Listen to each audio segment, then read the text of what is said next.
Okay, we're starting the recording now. Your image is recorded, as is your voice. Okay, we're going to do the elections of officers. Alex Marriott or Frank first. Yes, I'd like to nominate Michelle Nigro for chair.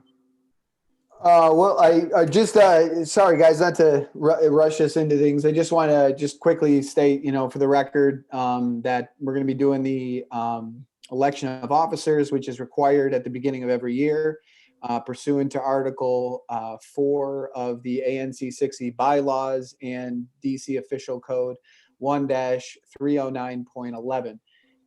We're going to proceed by first electing the chair. Then we're going to move to the vice chair, the secretary, and then the treasurer.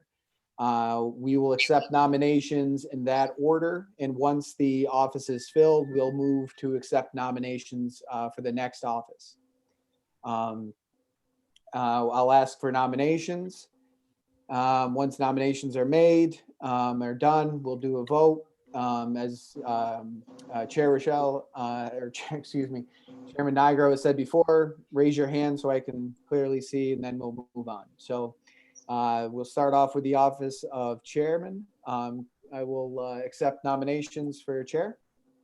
I'd like to nominate Michelle Nigro for chair. Okay, Commissioner Wiggins is nominated. Commissioner Nigro for chair. Any other nominations? Okay, with that, I will take the vote. All those in favor of electing Commissioner Nigro as chair for the 2021 year, raise their hand. Aye. Aye. Aye. Aye. All right, it seems like everybody voted in favor except for Commissioner Rogers, who is not present. All right, we are going to move to vice chair. I will accept nominations for vice chair. I'd like to nominate Michael Eichler for the vice chair. Okay, Commissioner Eichler is nominated. Any other nominations? Okay. I will, let's say a vote. All those in favor of electing Commissioner Eichler as the vice chair? Aye. Aye. Aye. Aye. Aye. All right, we have the same voting record as we did before with Commissioner Rogers not present. All right, moving on to secretary. Accept nominations for secretary. I'd like to nominate Alex Lopez. All right, we have Commissioner Lopez for secretary. Any other nominations for the office of secretary? All right, all those in favor of electing Chairman Lopez as secretary for the commission? Aye. Aye. Aye. Aye. All right. It's unanimous. Congratulations, Commissioner Lopez and Commissioner Eichler and Commissioner Nigro. I didn't get you guys earlier. For treasurer, do we have any nominations? I nominate Frank Wiggins for treasurer. Any other nominations for treasurer? All right, all those in favor of electing Commissioner Wiggins for treasurer of the commission? Aye. Yes. Another unanimous vote for Commissioner Wiggins. Vote for yourself. Congratulations to the new faces, to the new officers. Good luck this year, guys. And please, if you ever need anything, feel free to reach out. Frank, did you vote for yourself? You can vote for yourself. Aye. Okay. All right. Thank you, Alex Marriott. It was a pleasure seeing you again. Always a pleasure. Thanks for joining. Thanks, Alex. All right, everyone. Let me show the agenda here. 1 second.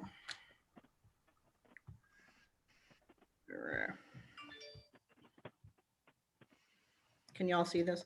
You say yes. Okay. Yep. So we're just going to add two things. Capital Bike Share for All has a new pricing, which is very exciting. They're going to briefly talk, and then we're going to revote on the meeting dates for next year and including next January. So there you go. All right. Do I have a motion to approve the agenda?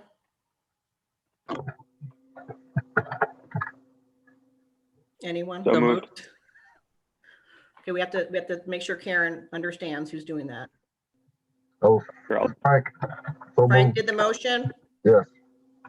Alex Lopez, Second. seconds. Okay. All right, great. Thank you. Well, Okay, so let's begin. We only have 3D here. Unfortunately, 1D is not available tonight for the police Chair Niagara, report. do we have to vote to approve the minutes? Oh, did I not? I'm sorry. I apologize. I'm rolling and rolling and rolling. I apologize. So all in favor of the minutes? Aye. Aye. Aye. Thank you. Aye. It's been a long day. All right. Thank you. Let me unmute Lieutenant. Okay. There we go. Okay, Lieutenant. Hello, how are you So guys? this is the area of 3D. This is the area that is above New York Avenue.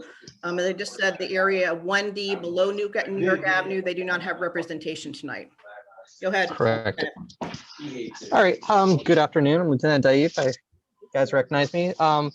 Just to give you a quick rundown of for the past 30 days, we did have an increase in robberies starting from December 5th. However, we did make a arrest on December 28th of a 17-year-old, and that 17-year-old was charged with multiple robberies in the area. So he's been charged as an adult, Title 16, and we've seen a drop in those robberies, which is good. Compared to 2019, 2020, for year to date, we did have a decrease in crime by 56% in violent crime in the area of 308. We had 6 motor vehicle thefts, and so motor vehicle thefts have been on the uptick since, especially with the increase in COVID numbers and the amount of people that are calling in for carry out because people can't go to the restaurant. So we see a lot of jump-ins every night. And jump-ins are vehicles that are people, the delivery drivers delivering their meals, leaving their keys unattended, and the vehicle's running, and someone just jumps in the vehicle on their last scene. We just had 2 tonight. And the best, we've already reached out to the Uber, we reached out to DoorDash, to Postmates, all these companies, and given them, hey, please let your drivers know not to leave your cars unattended with the keys in the vehicle. But what I can ask for the community is, if you're gonna put in orders, please let your drivers know about that concern. So if you can put in a message when you put in your order, just leave a message, please don't leave your car unattended. All right, we did have, I have some updates in reference to our shootings from November 19th for 437 New York Avenue Northwest. What I was told that it doesn't look like it was, I talked to Lieutenant Smith, who was our detective lieutenant for 3D, and he said it doesn't look like that was, there was any specific target for that shooting. And on November 14th at 1560 New Jersey Avenue, we did have 1 victim shot at that location. Okay, someone's video is going a little. All right. We had 1 victim shot at that location. That was November 14th. He didn't give me any updates in reference to that. We had from 1518 North Capitol Street Northwest, and that was on, give me a second, I'll bring up the date on that one. That was our most recent one. That was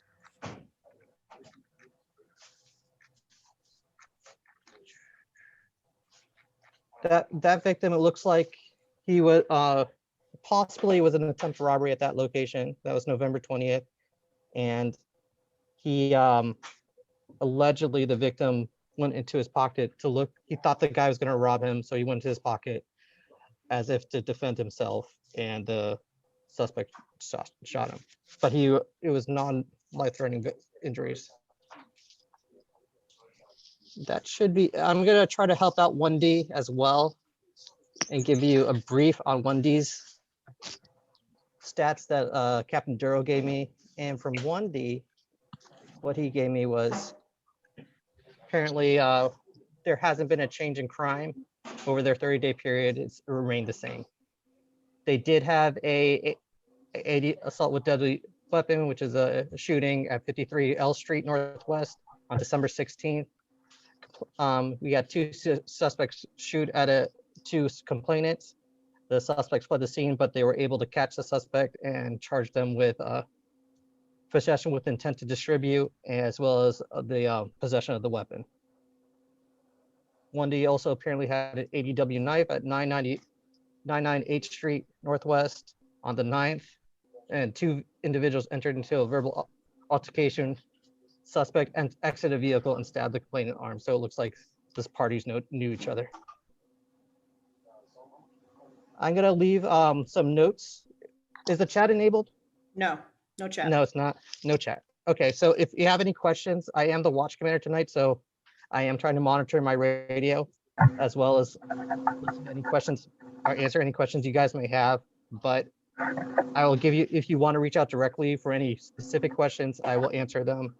My number is Michael. My email is michael.daee@dc.gov, or you can reach me on my cell phone number, which is 202-702-9271. I keep my phone on, so I will answer that, my work phone, at any time. So feel free to call me. Okay, so we're going to begin with the commissioners. Let me ask you, Lieutenant, first. So, and is there update? We had shots fired New Year's Day on the 500 block of M Street. Do you have an update on that?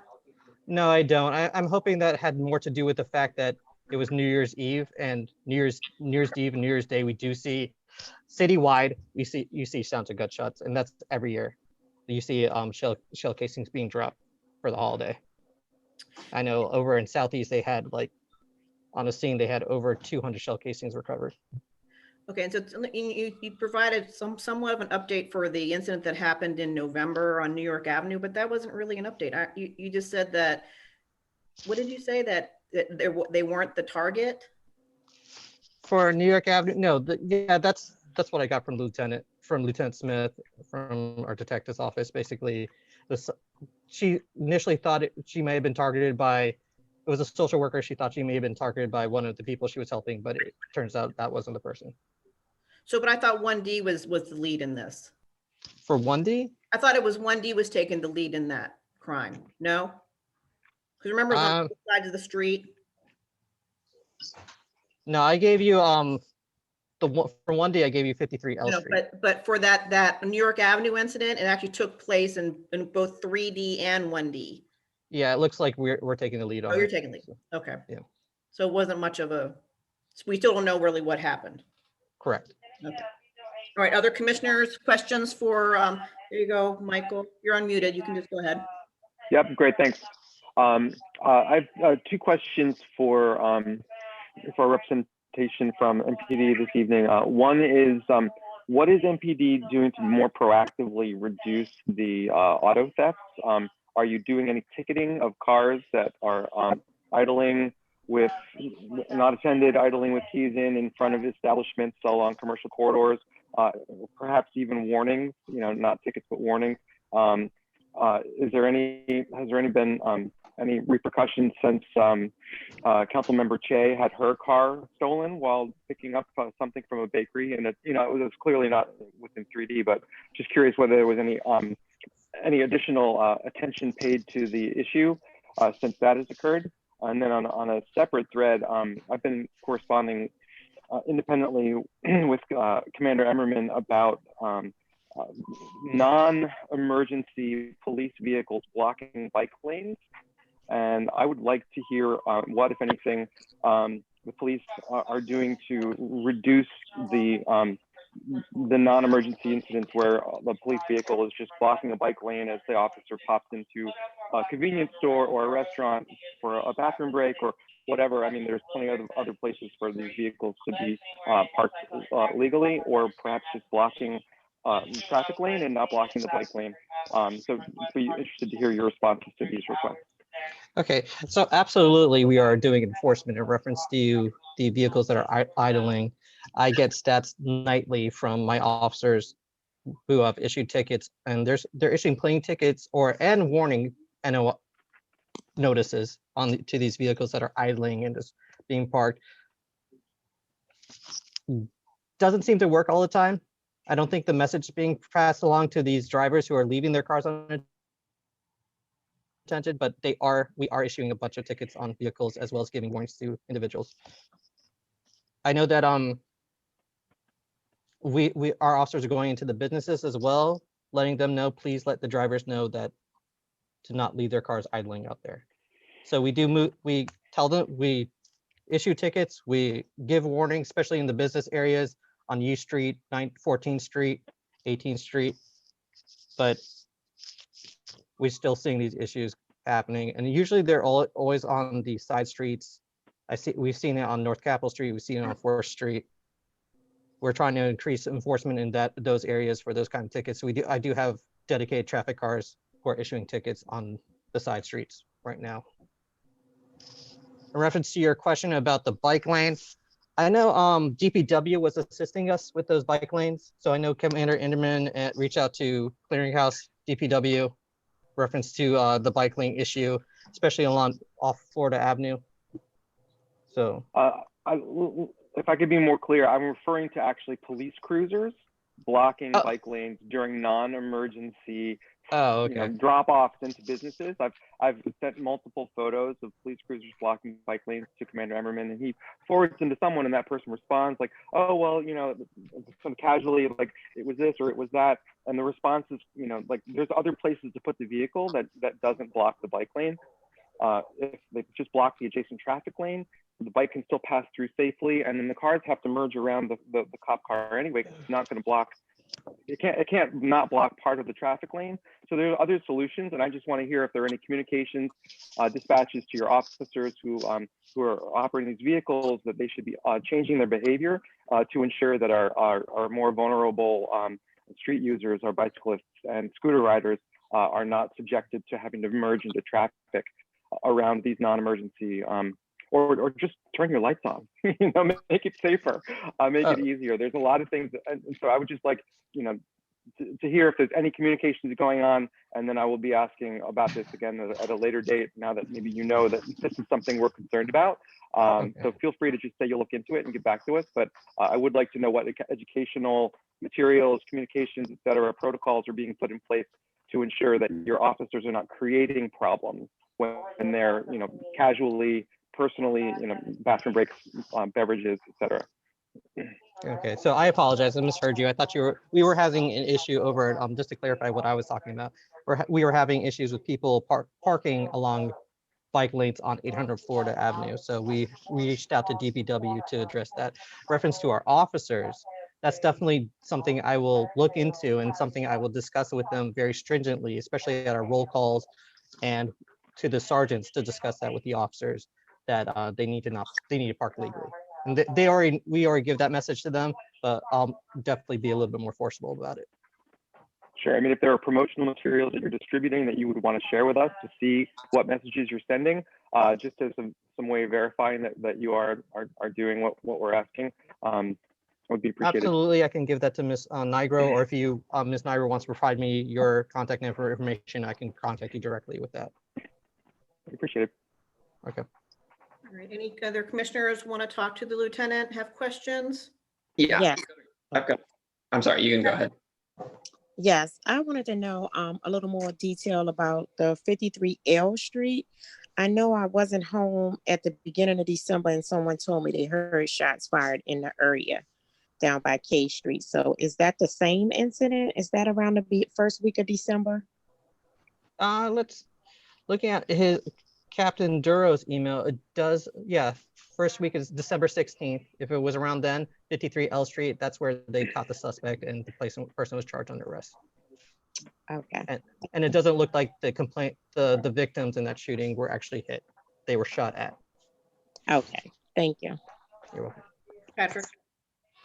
Lieutenant, thanks for presenting. I was curious to know, in light of the expected unrest this week with regard to protests and et cetera, how 3D and you can talk about MPD at large was postured, sort of going forward with the rest of the week. So we do have our SOD and what we call CDU, which are civil disturbance units, deployed to address those crimes. It doesn't affect our manpower is sufficient for the district. So manpower for both those operations are fulfilled. Do you have any question? I don't want to talk too much about our operations for that. I can tell you that they're going to be focused, that what they do is they focus on where the protesters are and they address those current, the CD units and SOD units address those. Okay. And no indications right now about any specific things going on in our area. Is that Not in 3rd district that I was made aware of. okay? Lieutenant, Go ahead, Frank. have y'all been having any good fortune catching perpetrators who are stealing packages over in 6002? So I've got I have one very diligent officer, and that's Officer Selgus.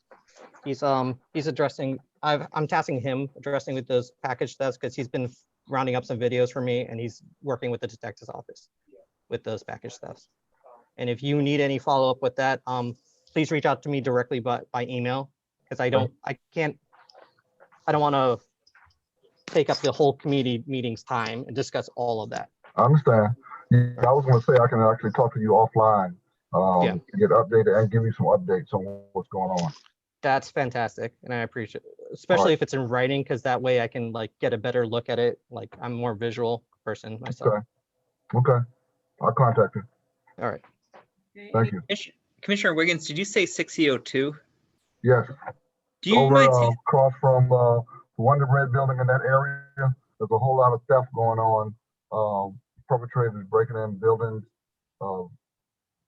use whatever resource they have to try to get inside property and steal packages. okay, thanks for bringing that up. Do you mind adding me to CC on that Sure. email? Thank Not a you. problem. Okay, any other commissioner comments? Otherwise open to the community? No, okay. All right, this is for, if anyone wants to talk to Lieutenant Dye, he is with 3D. This is the area above New York Avenue. What you want to do to ask him a question is press *9 if you're on the phone, or use the raise your hand feature if you're on video. So any questions for the lieutenant? 3D, Lieutenant Dye. Here's your chance. *9 or use the raise your hand feature.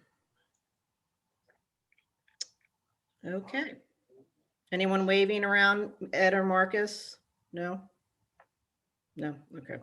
All right, everyone, I'm sorry, no questions. So thank you, Lieutenant. I appreciate your time as always. I'll probably talk to you tonight sometime, right?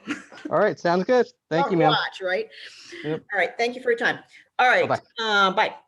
All right, so now I see Naomi. Naomi, where did you go? There you are. So this is Naomi Mitchell. She is with Charles Allen's office. I'm going to unmute you, Naomi. Okay. Go ahead. The floor. This is Naomi. She is with Charles. She'll do what's going on. Go ahead, Naomi. Hey, so I want to, on behalf of Councilmember Allen, congratulate all of the new and returning commissioners. We are always appreciative of the kind of service that you always provide to the community. This is council number 24, and everyone was sworn in on Sunday along with the ANC commissioners. So we have 2 new council women, Ward 4 and at large for Grosso's seat. We also have Brooke Pinto, of course, coming back for a full term. She had been elected as interim. Let's see.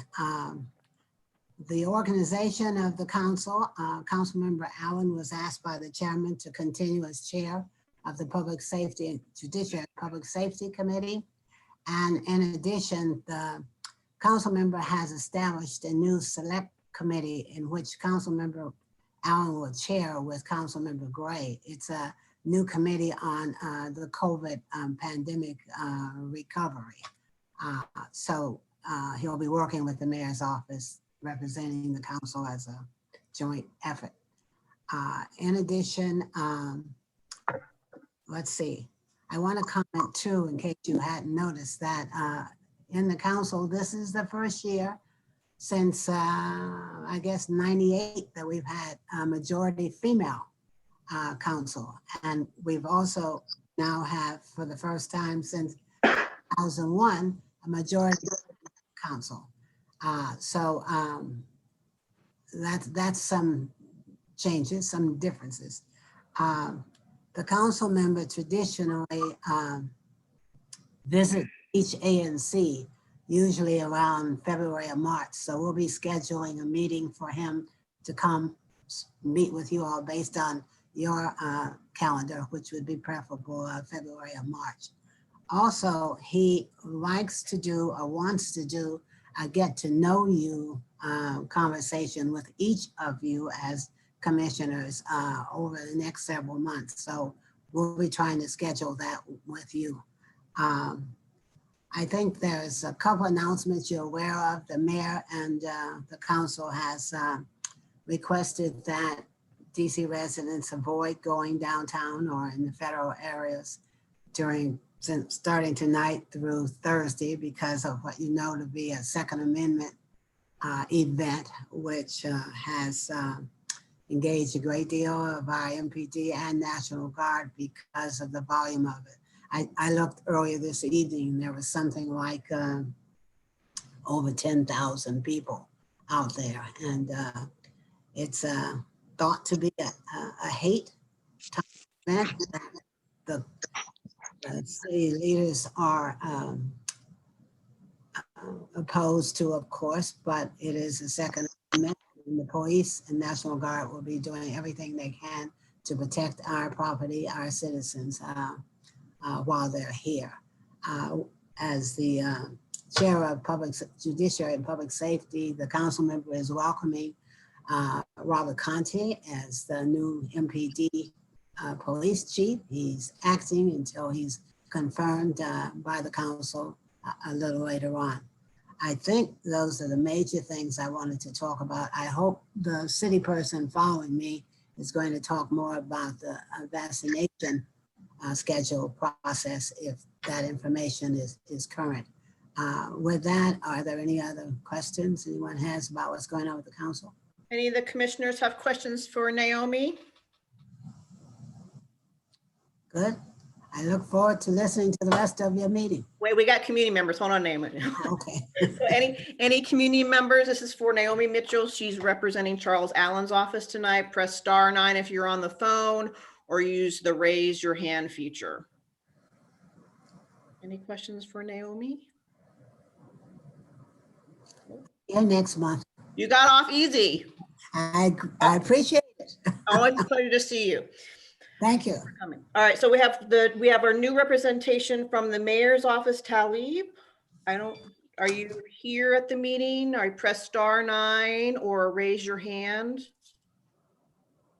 Oh, there you are.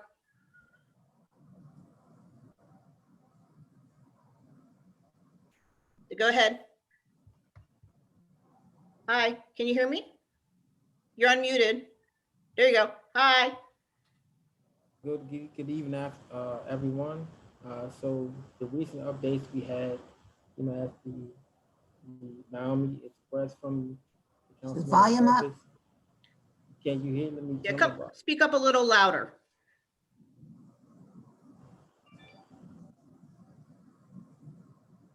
Nope, now we can't hear you at all. Okay. Can you hear me a little better Yep. now? Is that a little better? Yeah, that's great. Yeah.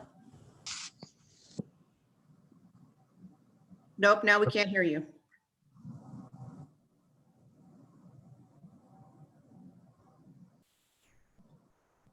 No. No.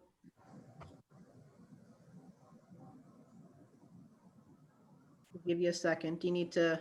My mic is up. We hear you. There you go. There you go. Okay, my mic is up. So just to coincide with what Naomi was speaking about, we do have an update with the vaccination, which has been a concern for many residents. Lately we've had questions about people being vaccinated who are not in phase 1 demographic. So, the update that we do have is that as of now, at least 40,700 doses have been delivered to the district, and we're waiting for at least 4,200 more to be available as of this week.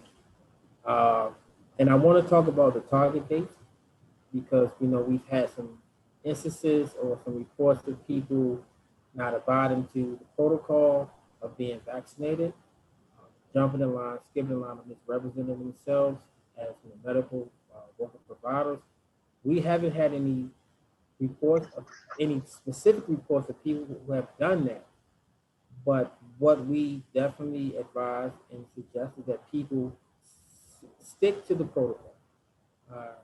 That, as of right now, the target date that we have for people to be vaccinated after this week is January 11th.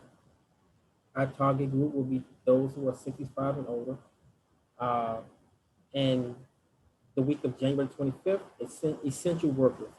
And essential workers will be people who work with the government, school workers, pre-K workers. These people will be the next in line. And then the week of February 1st, that we talk about DC residents who have chronic illnesses. With that being said, we also know that some people have shared links to try to circumvent the protocol and the process without the authorization of the mayor's office. And what we are asking those people to do is that if for some reason, legally or illegally, we're asking those people to respect and observe the protocol and to register appropriately according to the group that they fall in. We understand there's a pandemic and everyone wants to be vaccinated and be vaccinated first, but we do have a system that's in place, and this system that we have in place is a system that will provide us the best metrics in terms of tracking and monitoring those who are actually vaccinated. With that being said, we also know that we don't want to waste, the vaccine.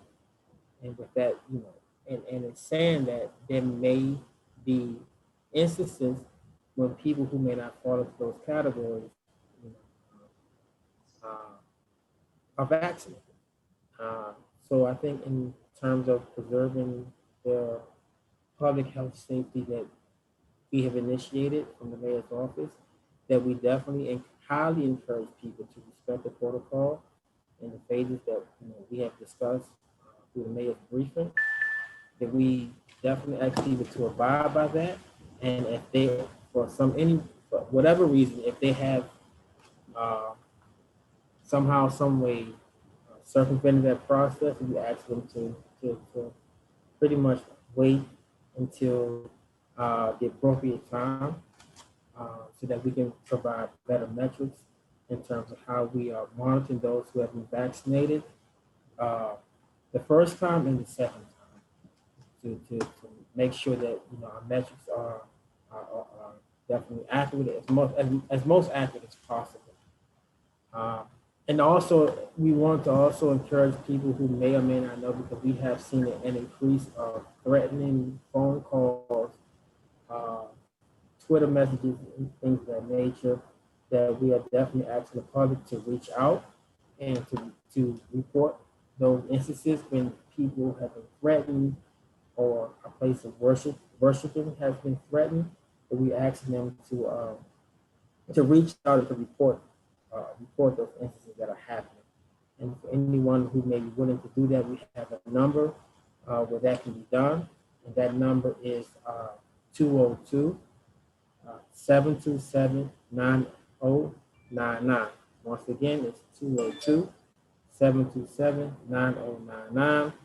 And if you want to text message that, you can text message that through 50411 and to report the instances where threats have been made against our city government or against our city public during the next 2 days in particular, with the increase of demonstrations.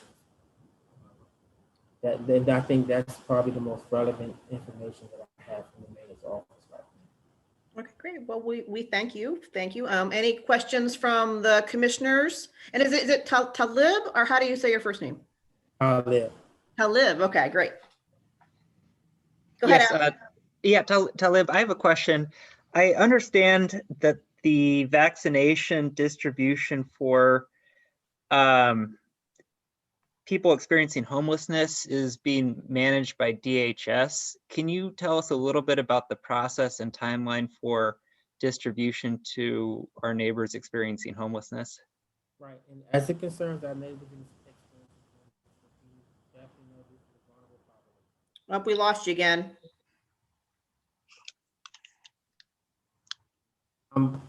There you go. Yeah, as it concerns our neighbors experiencing homelessness. Nope, we lost you. Hmm? Yep. I don't know how. I'm There you unmuted go. and can you hear me? Yep. Okay. As it concerns our neighbors. No. How does that sound? Okay, that's good. No, I hear it. Let's try one more time. Get one last shot here.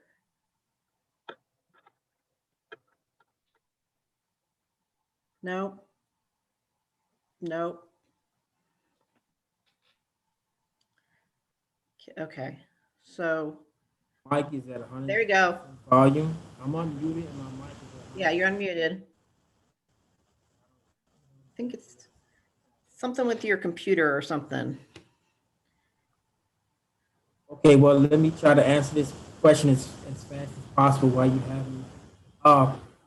As it concerns our neighbors experiencing homelessness, we understand it's a vulnerable population. And we know that DHS has pretty much been the lead in distributing vaccination to this population. And although this population, our neighbors experiencing homelessness, are vulnerable, we are still asking that they maintain the protocol. Because what happens is that if you listen to the briefing yesterday from the mayor, is that in order for us to accurately depict and understand what is happening now and to the near future, is that everyone follows those protocols. So if we have residents who are in homeless shelters or have been quarantined or have been, we have cases where they have actually contracted COVID, and they fit into the phase 1 population, that they definitely fall into that category. One of the things that we are seeing is that with our neighbors experiencing homelessness is that there may be instances where they may take the first vaccination, but it may be hard to track them or monitor them for them to come in and take the second. And so, that's one of the questions and one of the things that we're definitely discussing and trying to figure out how can we better monitor, how can we better support our neighbors experiencing homelessness so that they can receive the same treatment as the general population. I'm sorry, I'm not sure you answered my question. What's the process and timeline for distributing vaccinations to people experiencing homelessness? It's pretty much the same. It's pretty much the same, but I will say that with this particular population, there are definitely other considerations in terms of locating, tracking, follow-ups that may make it a little more difficult. Can I ask the question in a different way? Has Go ahead. DHS published their process and timeline for administering vaccinations to people experiencing homelessness? So DHS is taking the lead in that. They're taking the lead in that, and I'm sure that they're following the same protocol that the mayor has already issued. But DHS is definitely a person, a contact that we can reach out to and ask them, is there any, if there is an exception to our neighbors who are experiencing homelessness. Okay, I'd like to follow up with you, Talib, on this issue. I know that people experiencing homelessness are part of Group 1B in the prioritization schedule for vaccination.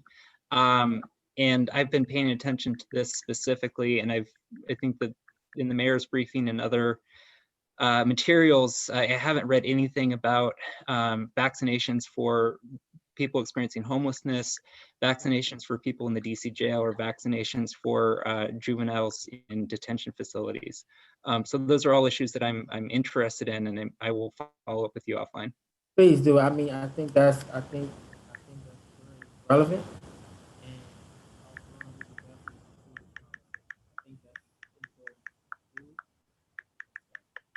Okay, Talib, we are going to move on, okay? Because I think you're having some mic problems, but we want you to come back, all right? And to talk to the community, okay? Okay, but thank you for coming. We'll have to get you more next time, all right? Okay, so let's go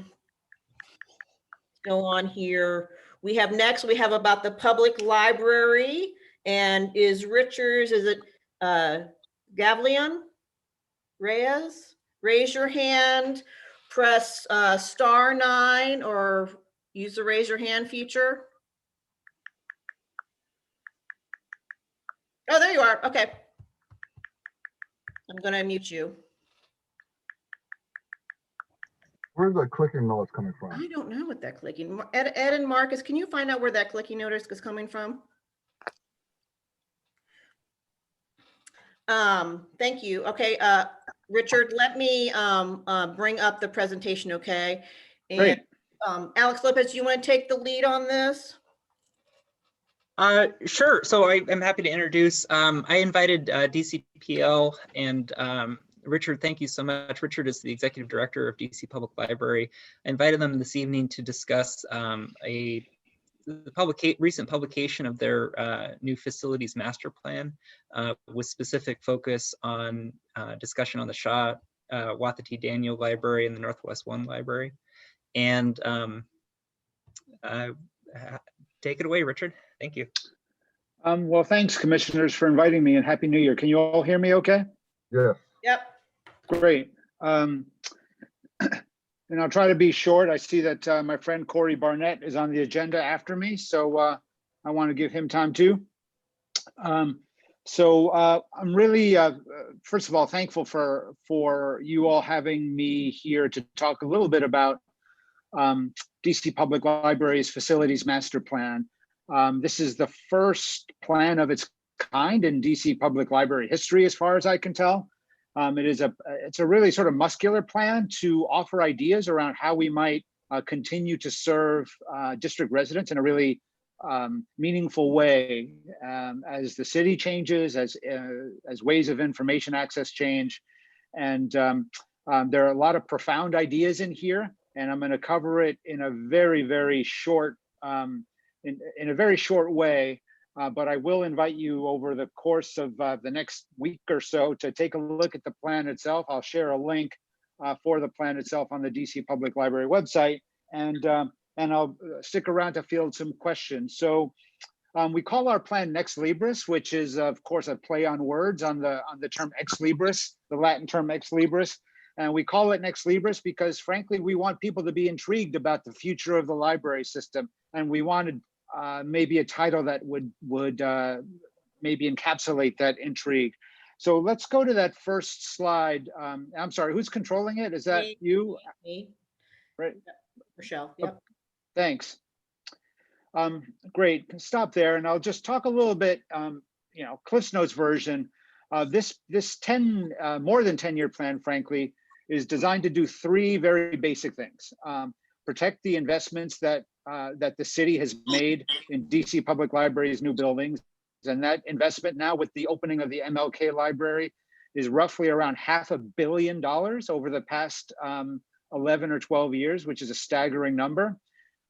The second goal of the plan is to adapt library interior spaces for the evolving needs of changing communities. And the third bullet is probably the most intriguing of the bunch, is how do we grow the library system in an equitable and smart fashion? Before you move on to the next slide, let me just talk a little bit about the first button, the first bullet here, protecting investments in the library's buildings. one of the things that we did that was really important and foundational to this exercise was to do a facilities conditions assessment. And I don't want to get too technical, but we basically did an inventory of every component in every single building in DC Public Library's inventory, letting us know when it's time to remove these or replace these components based on their expected life.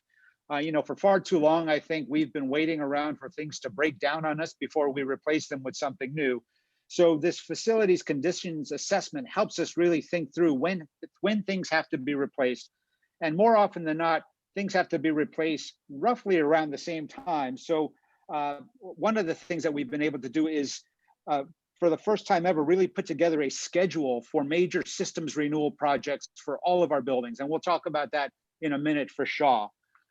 Secondarily, with this adaptation of library interior spaces, one of the things that we've discovered is that many of our buildings, if not most of our buildings, their interiors, their program, their design really begins to become obsolete after about 10 or 11 years. And what that basically means is that when we put a library program together, how much space we're devoting to different uses, because our neighborhoods change so rapidly, the interior of the library buildings are not serving the public that it was originally intended to serve, because those neighborhoods have changed so dramatically. And I think Shaw is a good example of a library that was not designed to serve as many toddlers and preschool children as use that library today, or I should say in a pre-COVID or post-COVID environment.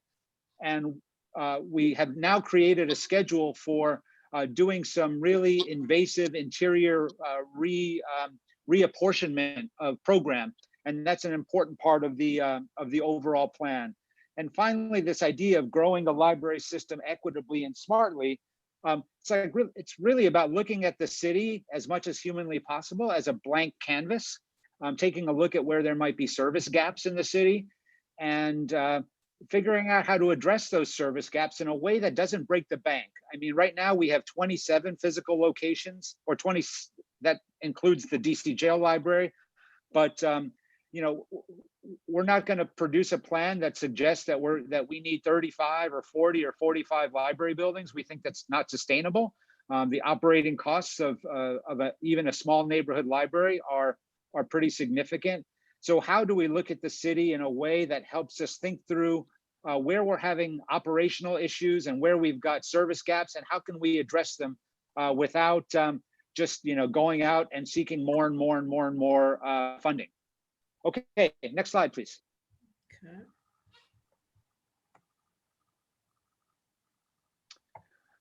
Okay.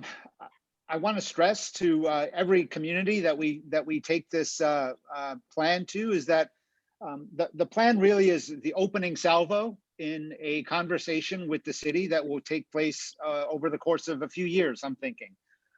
It is not a fixed and inflexible plan. It is certainly not a funded plan. So if we do not have the support of community members and our elected officials, many, if not most of these projects will not move forward. Next slide, please.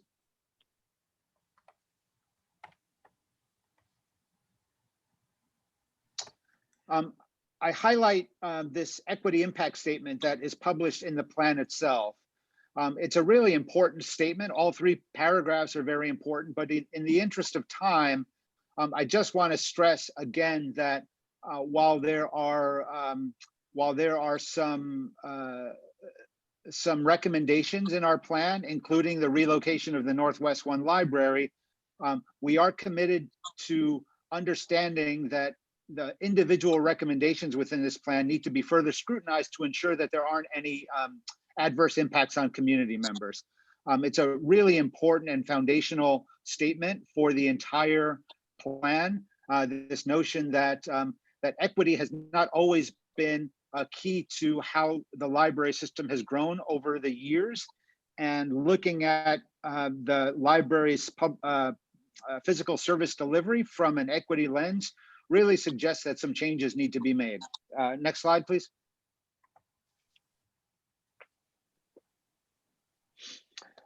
Again, just to stress for anybody who might be skeptical, just within the document itself is the library's commitment that we have to still do additional neighborhood studies, site level studies, and more community engagement to determine if any of our major projects will be feasible. So we're not saying that everything that is in this document is done and we're going to do it. And thanks for reading the document. And here we go. It's really just something that is fodder for you all to digest. This is the library's best thinking at a point in time. And so I'm just going to keep on stressing that. Next slide, please.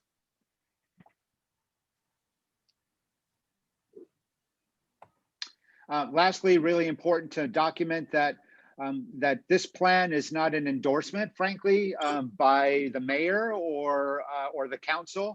We have had conversations with council members about the plan, and I think more than anything that they respect the thinking that went through it, not necessarily saying thumbs up, thumbs down.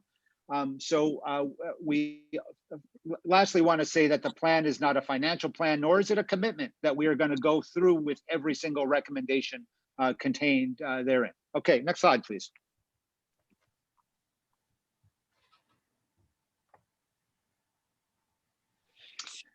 So let's talk about Shaw momentarily.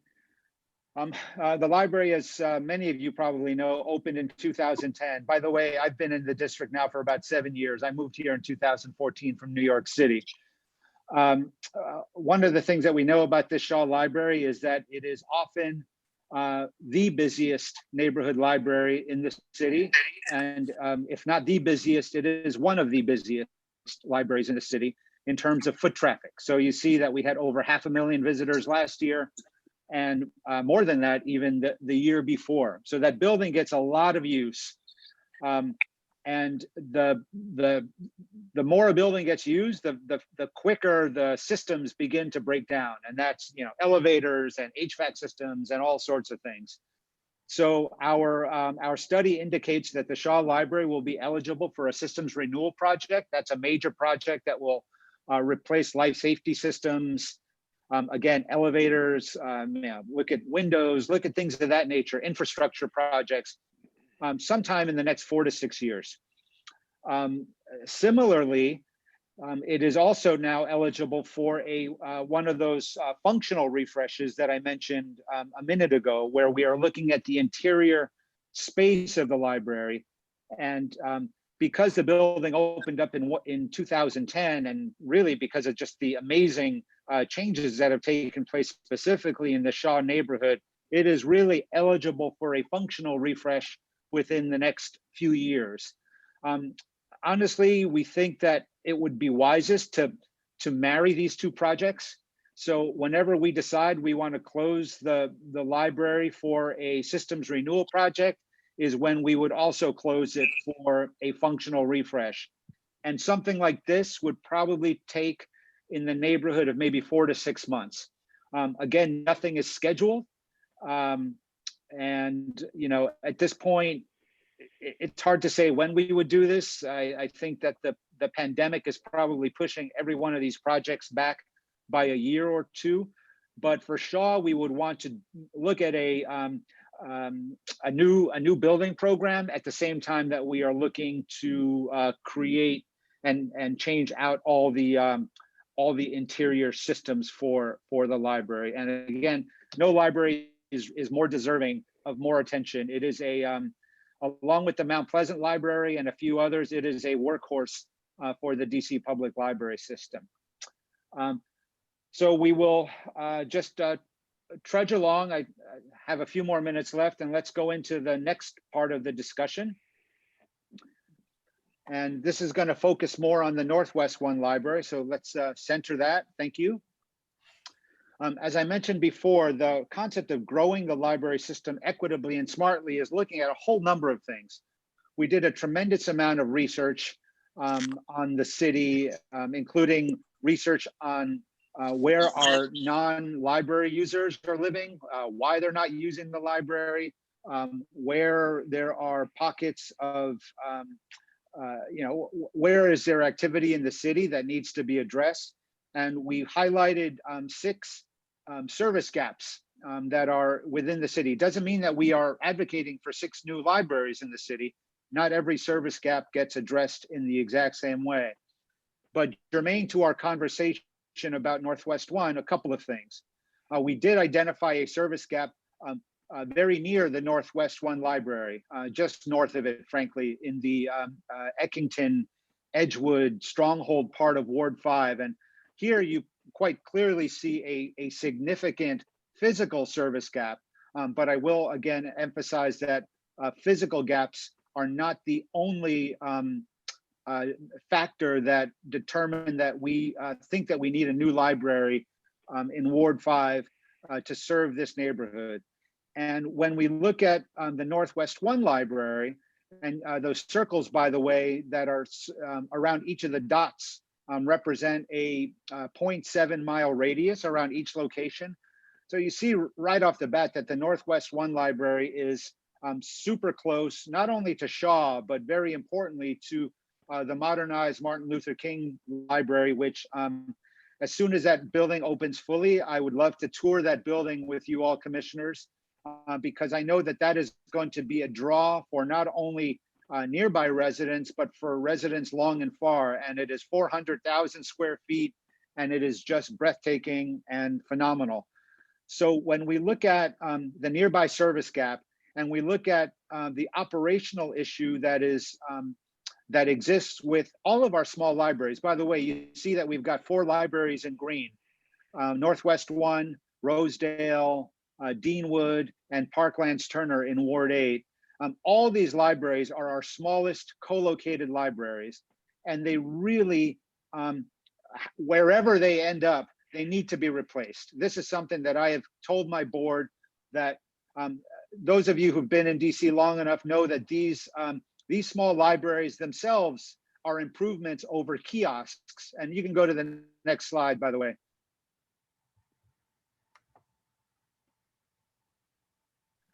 We have a page just talking a little bit about the history of these small 5,000 square foot co-located libraries. They replaced these tiny 1,400 square foot kiosks, and for what they were, for what they are, they're fine. But really, as the library service has improved and changed over the years, even these libraries like Northwest One and Parklands Turner are just way too small for the library to do deliver the program that residents deserve. So what I'm advocating to my board, and my board supports this, is that whatever we do, we want to get out of these small buildings into full-size libraries. Next slide, please.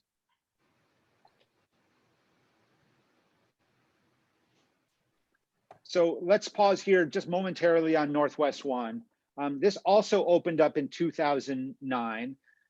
It's about 5,000 square feet, really, really small. You all know that the average full-size library for DC Public is about 20,000 square feet.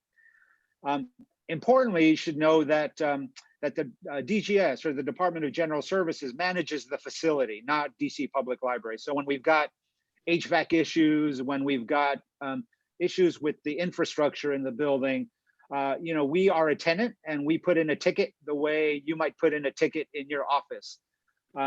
Frankly, we like to manage our own buildings because we like to have control of our own problems. This is not a knock on my good friends at DGS.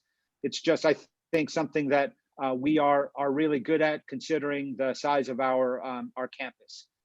For those of you who go to the Northwest One Library or been there, you know its limitations. There's no meeting space, there's no study space, there's no collaboration space.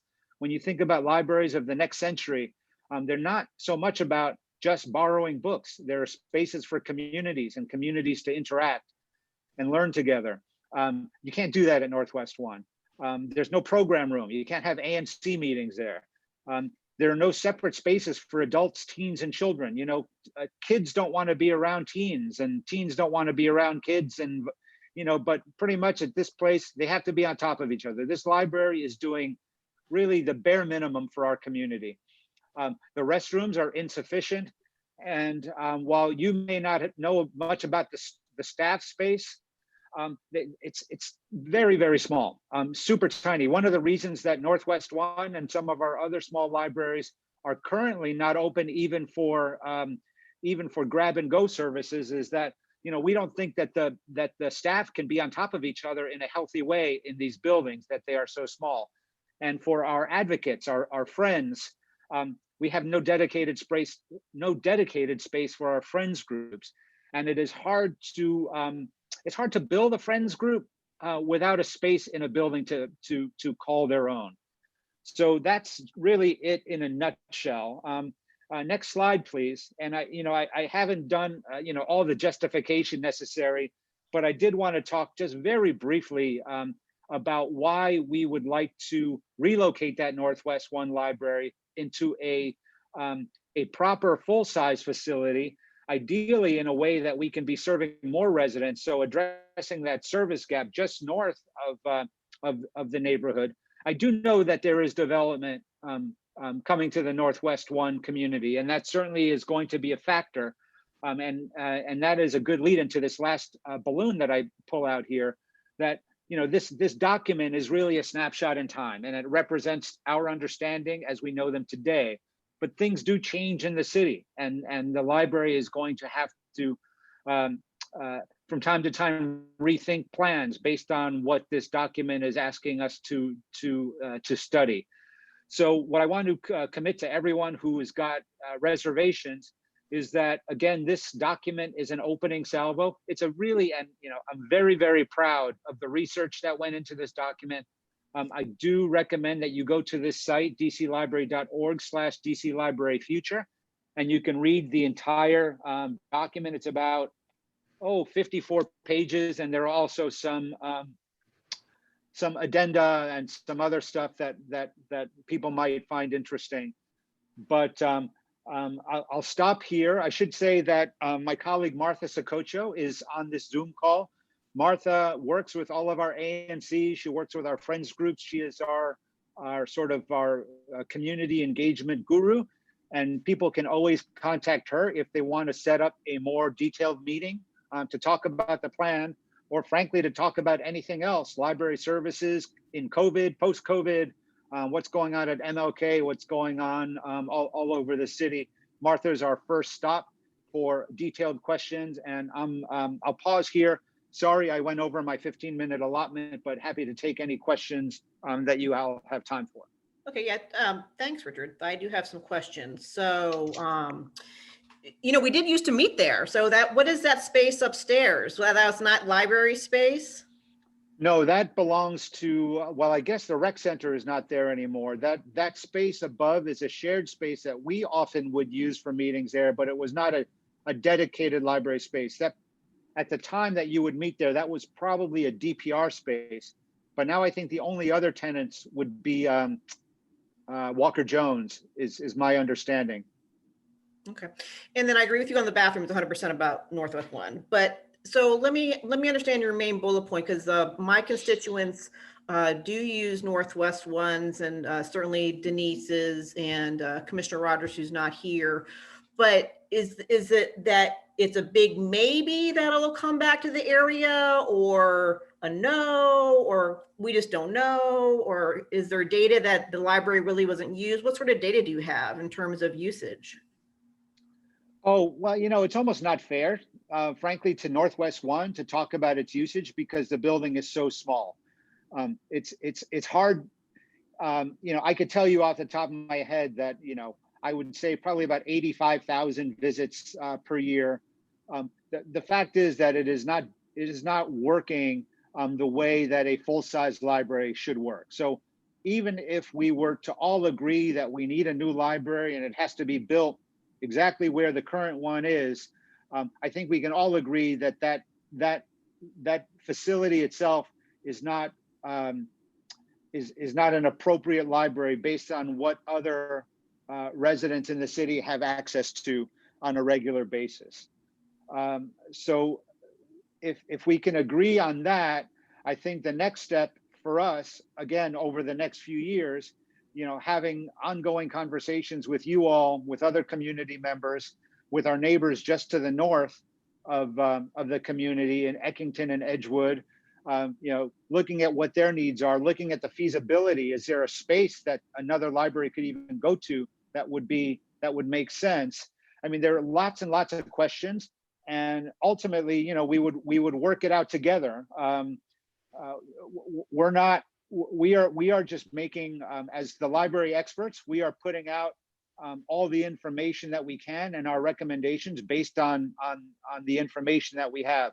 But ultimately, the community, the mayor, the council will dictate what happens and what doesn't happen. What I don't want to have happen is what I've seen in other cities, where somebody has a good idea, and all of a sudden the library system has got some money to do a project somewhere without really being thoughtful as to what are the other factors involved in this project. Are there libraries nearby? Are there areas in the city that are sort of deserts that might be more in need than a particular community? So we really wanted to take a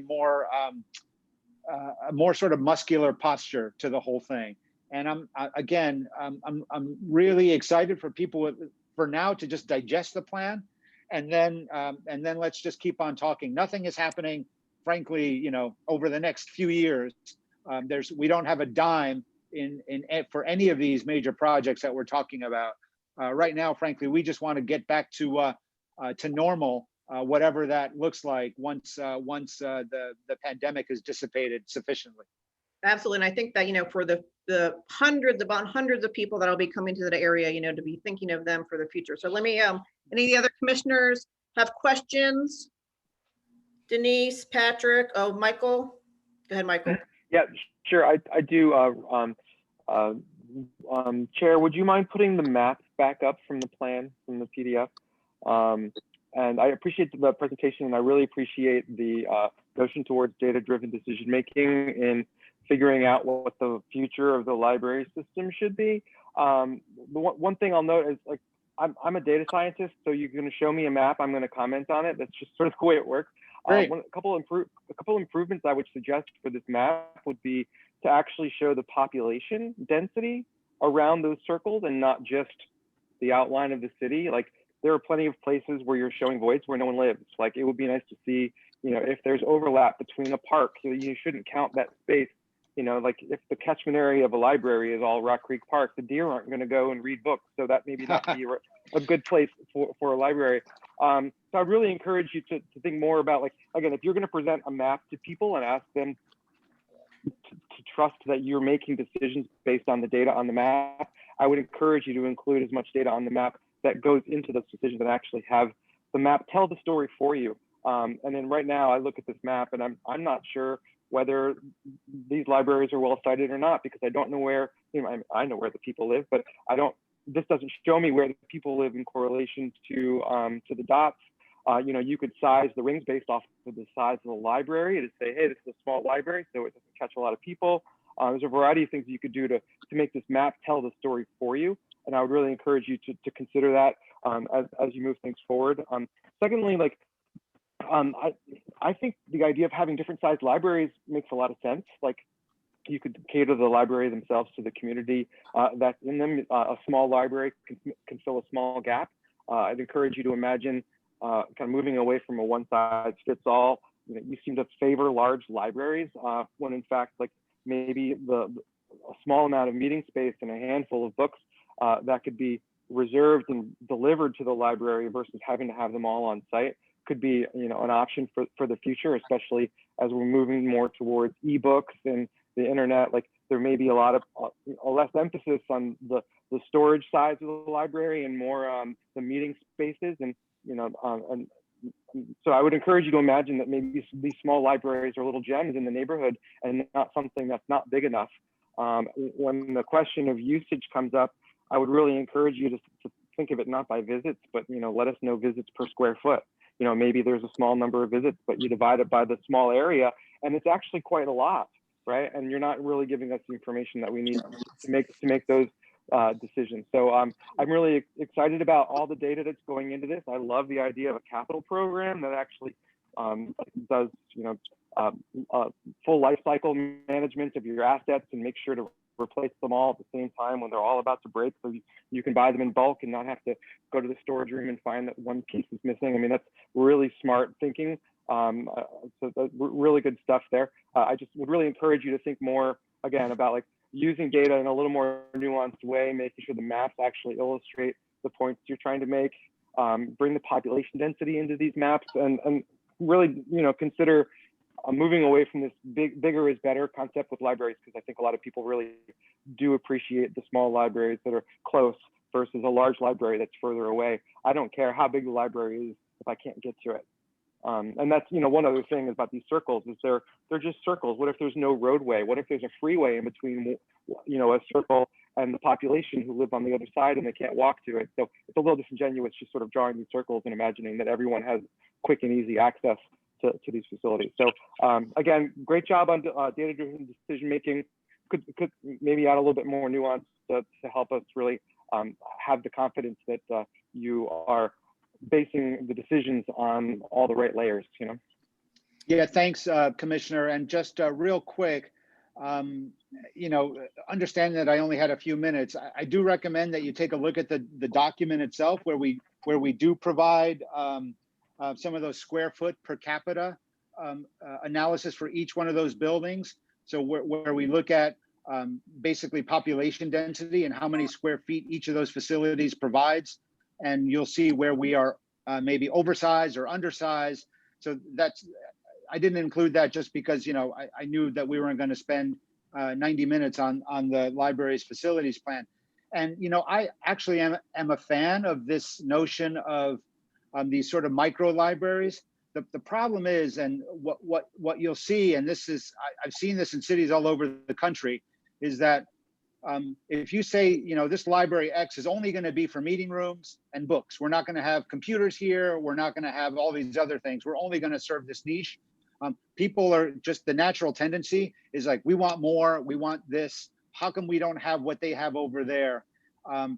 But the final analysis is that if we were to do nothing at Northwest One, let's say just we can't get a new building, we can't move it, we can't grow it, I would be in favor of let's pick 2 or 3 things that we do well and do it well in that space, as opposed to trying to deliver full library services in a micro library space, which is what we're trying to do right now and doing it poorly. Okay, Denise. Thank you. Okay.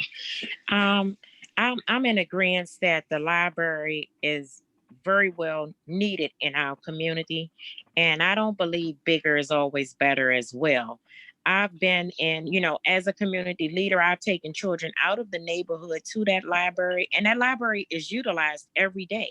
You have to wait to get on computers sometimes, so it is full and it is being utilized to its capacity while it's there. I'm not sure what data you're using, but I know the kids it's attached to Walker Jones. And I know the kids go to that library every day, right after school. At any given day, when the pandemic is over, you can attend that library. You'll see kids come right in there from school. And that's where parents allow their kids a little safe haven to go and do homework and catch up. Maybe some parents are at work, different things, but we need that library here in our community. That's a little safe haven where kids can do research. Low income people don't have printers and computers and access to things, and they have to come there and print and look up job applications. And it definitely, when the pandemic is over and people need to use government resources, they don't need to try to find a way to go into another neighborhood like up to Shaw or downtown to utilize library services. It should be right here in this community. Although Sursum Quarter is gone, we still have all these other houses and high rises around here and a lot of youth. So we definitely need that library, and I'm in favor of the library stand. We may need a bigger library with more resources in the future, but I'm definitely not, against it shutting down. And thanks, Commissioner. And I don't want to go away from this meeting suggesting that the current facility is not used. We certainly know that. What we're saying is that if we're going to offer all the services that we're trying to offer, you know, at Cleveland Park or at Anacostia, we need a bigger space. Okay. Okay, Alex. Hi, thank you again for coming to our meeting and presenting. I have a couple comments. First, with regards to your methodology, I did appreciate all the data-driven decision-making, but I want to point out that the Northwest One neighborhood is at this time fairly depleted of residents with redevelopment of the Sursum Corda. And it's really difficult to make these types of decisions for the Northwest One neighborhood based on the needs of future residents, because they're not a constituency that exists today.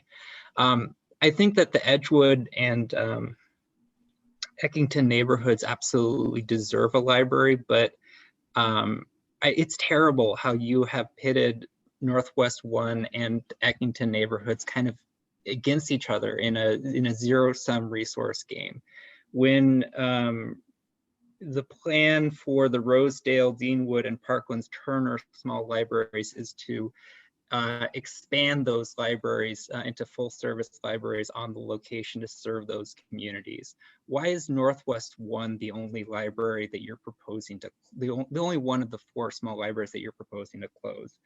I was looking at the data that you're using. Your assumptions about population for this area, for the catchment area of the library, are that between 2018 and 2023, that the area will only experience a population growth of 726 residents. We know that to be false. There's going to be at least 3,000 new units developed that we know of in the Sursum Corda area, the Northwest One area. And so you need to revisit your population estimates that you're making these decisions on.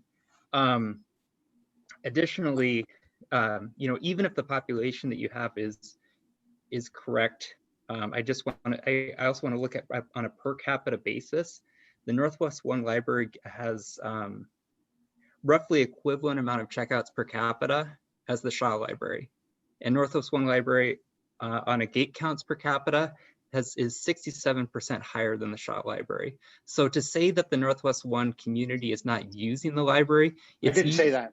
Well, to say that by moving it out of the community, you are addressing the service gap in the Edgewood Eckington community by creating a new service gap in the Northwest One community.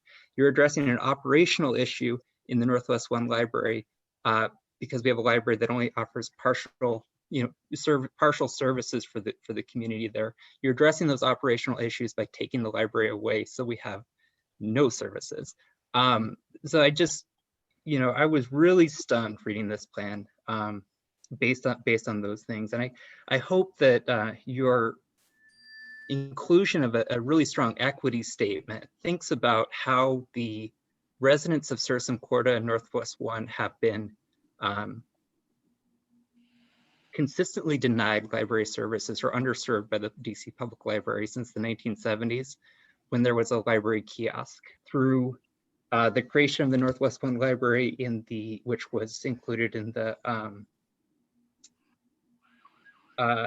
Northwest One development plan. It's also included in the comprehensive plan and the new revisions to the comprehensive plan, which will be reintroduced before council. You know, you really need to look at this again, not pit these two communities against each other, and recognize that the constituency for Sursum Corda, first of all, the library is being used today, and there is a future consistency that can't speak up right now, that will need services of a library. So we really need to look at this again. And so that's kind of my feedback here. Great, and certainly, look, it's not our goal to pit neighborhoods together. What we're looking at is, you know, if this were a blank canvas and we had the same amount of operating dollars that we do today, understanding that we can't have 40 libraries in the city, we would be remiss if we didn't study the feasibility of whether that could be moved. I think your points are all valid. I really do. And, you know, and there's obviously a great chance that nothing will happen. But what we're saying here is that we at least need to look at it by virtue of the fact that there is a major operational issue and there is a major service gap. But your points are well taken, and I appreciate them. Well, I want to say one more thing. Like, I don't want to bring other communities into this, but if you look at the Shepherd Park Library, which is currently a full service library, that is very close to an adjacent library, but the plan calls for the Shepherd and very close to, frankly, to the Silver Spring Library, which is just That's right. across the border. But the plan calls for the Shepherd Park Library to be completely rehabilitated.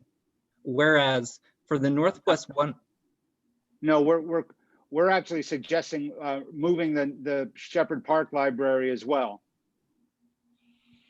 out of the Shepherd Park neighborhood.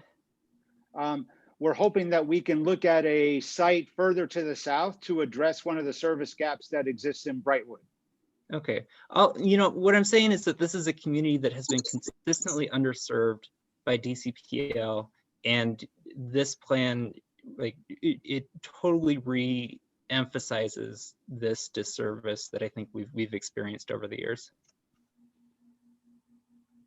Any other? I'm Go ahead, Yeah, Mike. I would just like to just follow up, like, and again, I apologize, I haven't reviewed the specifics of the plan, and I'd love to be able to dig into some more of the data that you presented.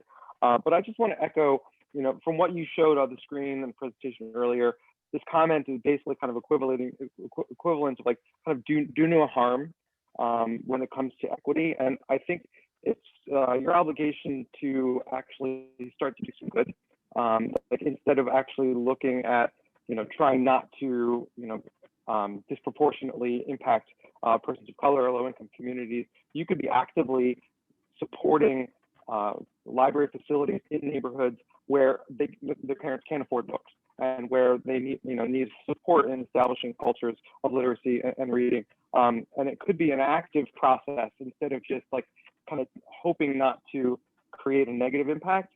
You could be actively trying to create a positive one. And I would really encourage you to enhance your approach to equity here. There is a really good opportunity to enhance a lot of lives with the work that you're doing. And it may include shifting some resources from some other libraries that are maybe overfunded, where they're in very wealthy neighborhoods. And perhaps, you may want to consider the net benefit of providing better service to people who are in more need. Thank you. Okay, any other commissioner comments before I open up to the community? Patrick or Frank? They cover a lot of my concerns, but me speaking would just be a repeat of what's been said. My concern would be the library being closed to constituents who really need it, especially during a time like this. Okay. All right, I'm going to open up to the community now to address this issue. Press star 9 if you're on the phone, or use the raise your hand feature. And I see Commissioner Padro has his hand raised. I'm going to unmute you, Alex. Get Alex. Thank you, Rochelle, and thank you, Richard, Hey, Alex. for the presentation. I'm addressing you as the president of the Friends of the Watha T. Daniel Shaw Neighborhood Library. I guess I'm concerned that we've been tracking a reorientation of the circulation desk at the entrance, to the library that's been a moving target for a while now. I guess I'm concerned that the conflicting timelines of the systems refresh and the larger initiative being between 1 and 3 years and 4 and 6 years, where is all this going to end? Are you going to end up moving forward the overall larger project to try to accommodate the smaller project, or are you going to delay the smaller 1 to 3 year timeline project to the 4 to 6 year timeline, or somewhere in between? Because right now, we've got such a huge usage at this branch when it's open that and we spent 10 years getting it open. And we spent almost 5 years without any library services in the neighborhood, except for a trailer. So, give us a little, sense of confidence that that we're going to get something done in the near term, and that the ultimate game plan is going to be something that we're all going to be proud of, and is not going to take us forever to accomplish. Yeah, thanks, Alex. I think that there are some sort of low-hanging fruit sightline issues, like the movement of the information desk possibly, that could be done sort of divorced from the major functional refresh and systems renewal project. Look, ultimately, what we don't want to have happen is close a library for 3 months to do one thing, and then close it down, 9 months later to do something else. So does that mean that maybe some things will have to wait in order to do it in a way that makes the most amount of sense? The answer to that is probably. Right now, Alex, there's no, we were hoping to get something done in FY21 at Shaw, and frankly, I don't see it happening based on where we are in terms of just the pandemic. But we'll talk about it offline. Our goal is to have the least impact on services as possible. But especially also with the new school that will be opening up, this is something that we're going to want to get done within the next, I don't know what the timeline is for the school, but we want to have that. It's supposed to open in September. Oof. Well, then we're not going to. I thought it was a bigger project than that, but we're going to have to rethink that building, because it's already at overcapacity as far as I'm concerned. Yeah. So I mean, obviously, during the pandemic would be the perfect time to get that reorientation of the circulation desk done, because the building is for all intents and purposes closed anyway. Yeah. We were open for computer services until we had to scale back last week. And obviously there are just concerns about doing work anywhere based on the limitations to the number of people in the building. So, we can talk about it. It's a tough one. It really is a tough one to try to do some of these things, even during the pandemic. Okay, thank you, Alex. All right, so I have the person that's on the phone. I'm going to unmute you now. Go ahead. You have to unmute yourself.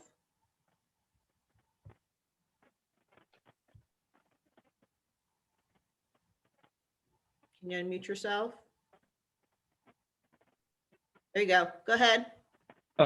Oh, okay. Oh, hi, it's Pleasant. Sorry, not to gang up on Hey, you. Pleasant. Hey, Pleasant. Yeah, hi. Yeah, I guess first I have to defend your maps in the plan there, because even though it doesn't have population, way back, I don't want to go too far back, there's a blue ribbon panel that the mayor had for libraries, and they did little heat maps showing where people lived and where they actually, you could see where people lived and where the library they attended at the time. And it shows some of the same gaps, like DuPont Circle, they had to go all the way down to West End here.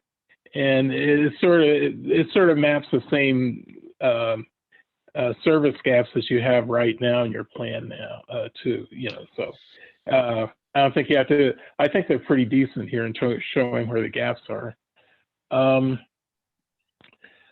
And I guess I have to compliment you, even though it's sort of the first plan.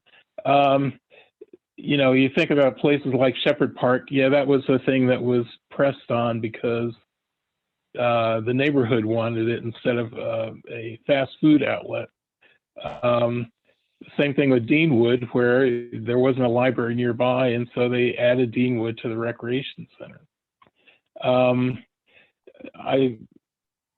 From my personal, in terms of Northwest One, no, it's not a very good place, but something I started at one place in Denver, something like Parkland Turner, where it was just a storefront, but the Carnegie branch libraries were like 2 or 3 miles away, and I could walk to the one at the very small one that had sort of the books of the day here that you could pick up. And I think now you can have a small library because now that we're doing more of the grab and go type books there. You order it online and pick it up. But it's still expensive to keep a small place open as much, almost as much as a larger one. But I still want to give a shout out to small places if they're in a place that people can, if they improve the accessibility of the library services here. So, anyway, it wasn't a question. Mm-hmm. Okay, any other questions from the community? Press star 9 if you're on the phone, or use the raise your hand feature. Any other questions for Richard? No? Okay, Richard. I'm sure that we will have more to discuss in the future. I want to thank you for your time and for zooming in, okay? We'll be talking again. Great. Thanks, everybody. I really appreciate the feedback, and enjoy your new year. All right, thank you. All right, next we have the Metropolitan Wellness Center, which now has a new name. It's the Medical Cannabis Dispensary. They are coming before us to talk about relocation to 433 Massachusetts Avenue Northwest. And I saw Corey. Corey, where did you go? There you are. Hi, Corey. How are you? Hi, how's it going? Can you hear me now? Yeah, nice to meet Excellent. you. So what is there is the new name, which escaped me. Kinfolk. Kinfolk. Okay, and that Kinfolk. just happened this week, right? Absolutely. Yeah. Okay. So this is wait, is Alex Padro, is he coming back? Alex Padro, are you coming back to talk about this, or no? Raise your hand or press star. Okay, there you go. Okay, so I'm gonna unmute Alex. Okay, and then Patrick, this is in your single member district. If you would like to, Corey, why don't you go ahead and tell us about your establishment first and all that? Absolutely. The Metropolitan Wellness Center is one of the licensed medical marijuana dispensaries in Washington, D.C. We have been in operation since the beginning of the medical marijuana program, and we're one of the first dispensaries opened starting in 2013. We've operated on Barracks Road since our inception in a space that is in an attic above the Popeyes restaurant. And if you guys know that block, it's right across the street from the fire station, up from the 7-Eleven, down from the Starbucks right there. We've operated in that space since the beginning of the program without incident, meaning that we've never had an incident where the police have had to be called, no robberies, no complaints from the general community around us. And what's more, we've tried to work with some of the businesses that are located on the street to find partnerships and ways of being sort of value enhancing and value promoting to commerce on the block. In addition to that, we've also worked with the police departments on several occasions as things have happened on that block to provide them with footage from our cameras and to sort of help try to promote a much safer environment than currently exists. The unfortunate reality is that because of the sort of methadone clinic that is across the street and some of the other like the 7-Eleven that's down at the end of the block and some of the other businesses on the way there, there is a little bit of an element that gets sort of presented in that area of Barracks Row. And while we've tried to do things like encourage some of the other owners and operators to put cameras out on the outside of their buildings and things of that nature, not very many have. And so what we've tried to do is to actively work with the police that are sort of patrolling that block and things like that to, when there has been incident, to provide them with footage from our cameras. But to date, we operate, again, like I said, in about an 850 square foot space that's up a very narrow stairwell. And because we're part of the medical marijuana program, a number of our patients are disabled or do have ailments that make sort of getting up those stairs a little bit difficult. Obviously, having a wheelchair in our facility is a little bit of a challenge. And what's more, at the beginning of the program, when there were no patients in the medical marijuana program, and we were seeing maybe 1, 2, maybe 5 a day in the facility. Now we, during the course of a month, it's not unusual for us to host as many as 2,000 different patients that utilize our services and buy products at our facility, either once or twice a month. And so that's given rise to the need for more than 850 square feet. What we tried to do was to look around and find methods of remaining in Ward 6. We have enjoyed a great relationship with the customer base and the people that utilize our facility in Ward 6. We wanted to maintain those relationships and try and find a way of staying at least within a 2 or so mile radius of our existing location. And so that we could continue to service the patients with whom we've developed a wonderful relationship over the last few years, or the last 7 years, and while simultaneously sort of filling in what we believe are some gaps and opportunities to provide even more service to would-be patients in and around the area. So after talking with a number of landlords and thinking about what we really needed in the way of a facility, what we were trying to do was to find a building that provided us with separate entrances. One, so that only one entrance that could be used for only patients, and then another entrance that could be used for people who were just curious about the program or needed help with registration or wanted to talk to someone about the efficacies and use of cannabis and things of that nature. Secondly, we wanted street level access. Obviously, we wanted more space, and we figured that anywhere between 2,500 to about 4,000 square feet would be adequate and give us not only room to accommodate our existing patient base, but also some room for growth. In that regard, we were able to find a space located at 433 Massachusetts Avenue after searching for about a year, favorably negotiate a lease, and after which then appealed to the Department of Health initially, but we got caught up in the switch and the rigmarole of changing from DOH to ABRA and different things like that. And so it wasn't until the switch got picked up by ABRA that we were able to get the attention to the matter that we needed. They came through, saw some of the issues as well, and saw some of the additional advantages of moving the location. And that's kind of why we're here today. On the phone with me, I want to say, is also Vanessa West. Vanessa West has been the general manager of Metropolitan Wellness since inception. And we'd be happy to answer any and all questions that we can about not only our history over on Barracks Road, but some of our intentions as we move over to 433 Massachusetts Avenue, if allowed. Okay, so Patrick, why don't you begin, and then Alex Padra can talk about the committee. Sure. So a couple of points, and Corey, it's good to talk to you again from our conversation. You too. I'll start by saying that after our conversation, I don't see a compelling reason for the ANC to object, and I think that we should support eventually this business's request. Factors that go into it for me: they've been around since the beginning of the medical marijuana dispensary program in DC. They appear to have a good record from the place that they're coming from, with no significant altercations or run-ins with law enforcement or complications in that respect. I think the reasons for them to move are valid. When we spoke on the phone, Corey mentioned that they were the 3rd largest dispensary program in the city. And it makes a lot of sense to not want to run that out of a basement if you've got serious volume.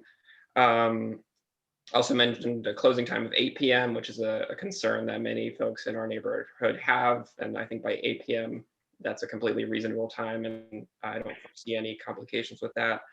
In terms of security, we talked about cameras being posted outside as well, as sort of a way to deter bad activity, sort of obvious cameras being posted around is a good way to deter people from doing anything too stupid on Massachusetts Avenue. And one other point is that if all goes well, February 2021, so I guess next month would be the target open day. So with all that, those are my thoughts. I'm happy to pass it over to Alex Padro for the committee's findings as well. Good, Alex.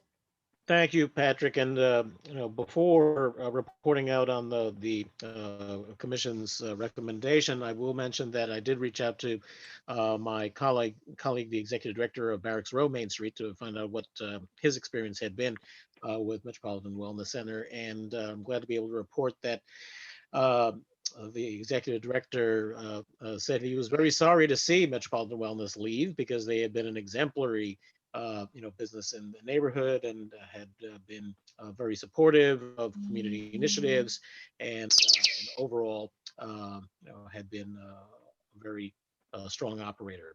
So the committee did have a full presentation from Corey and his team. And after reviewing the application, the security plan, and getting answers to a number of questions that we had in terms of how they handle cash and their security procedures, the committee did vote to recommend that the commission support the transfer application. Great. Okay. I just want to say that Corey and I spoke at length.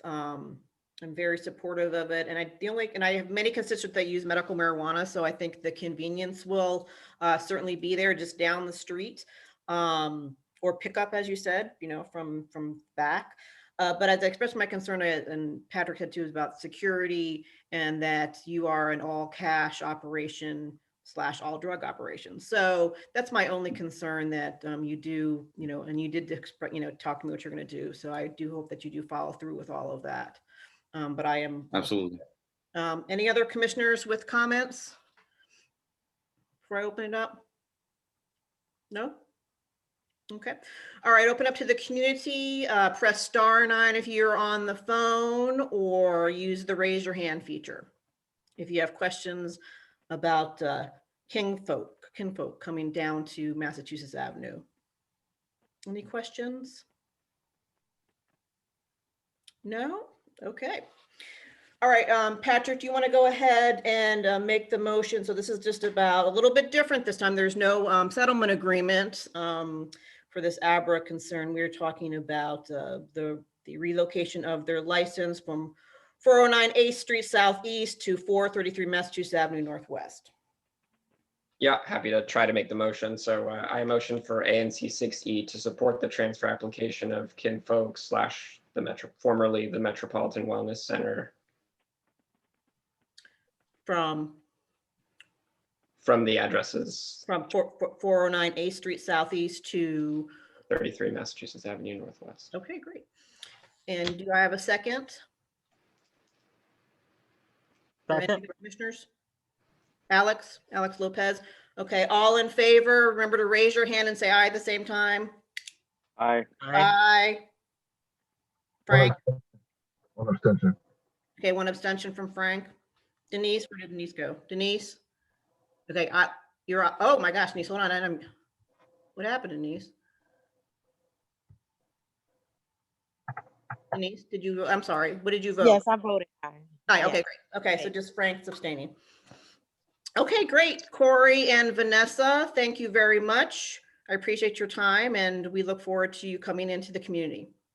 Thanks, guys. I would say, in addition to the statements that I previously made, and I think I expressed this to Alexander and to Patrick when we spoke, if there are opportunities to, whether you guys know it or not, dispensaries do have a little bit of a challenge being active contributors into community events. We try to be mindful of the fact that we are in the cannabis industry, and obviously sometimes when there are community related events, there are children and things like that present, and we obviously don't want to have or bear the weight of someone accusing us of trying to be around children or anything like that. And so if there are community-based events that we can be supportive of from time to time, that are things where we can come out and or maybe dedicate some employees to being helpful at, or volunteering, or just being supportive in other ways, please don't hesitate to come to the Metropolitan Wellness Center. It's something that we've done around the city. We have active policies like hiring first in DC, and we would like to find ways of hiring first from Ward 6. And also, if there are other ways that we can just be helpful and introduce ourselves to the Massachusetts Avenue corridor, business corridor, as well as other areas of Ward 6, we would welcome those opportunities to consider those. So just wanted to say that before we go. I recognize it wasn't required, but I did still want to get it out there and say it. You reminded me, and I apologize to the commissioners. I totally forgot. We have our little, I'm having what is it? I call them the onesies, the Office of Neighborhood Engagement. They do have a hiring program that I'd love for you to be in touch with that. And I'll be happy to give you that information. Yeah, if you'll shoot me, Rochelle, you have my email address still, right? If you'll shoot me a contact over there, either I or Vanessa will get in touch with them and we'll figure out how to be helpful. Absolutely, definitely with hiring things. Okay, super. We'll be in touch because we especially people from the area, it'd be great. Excellent. Thanks, guys. I appreciate your time. Thank you, Corey. Take care. Bye-bye. Okay, so next we have the Giant, 1400 7th Street Northwest. And I saw Steve on the call. Where did you go? Press *9 or raise your hand, Steve. Oh, there you are, Steve. Hey, Steve.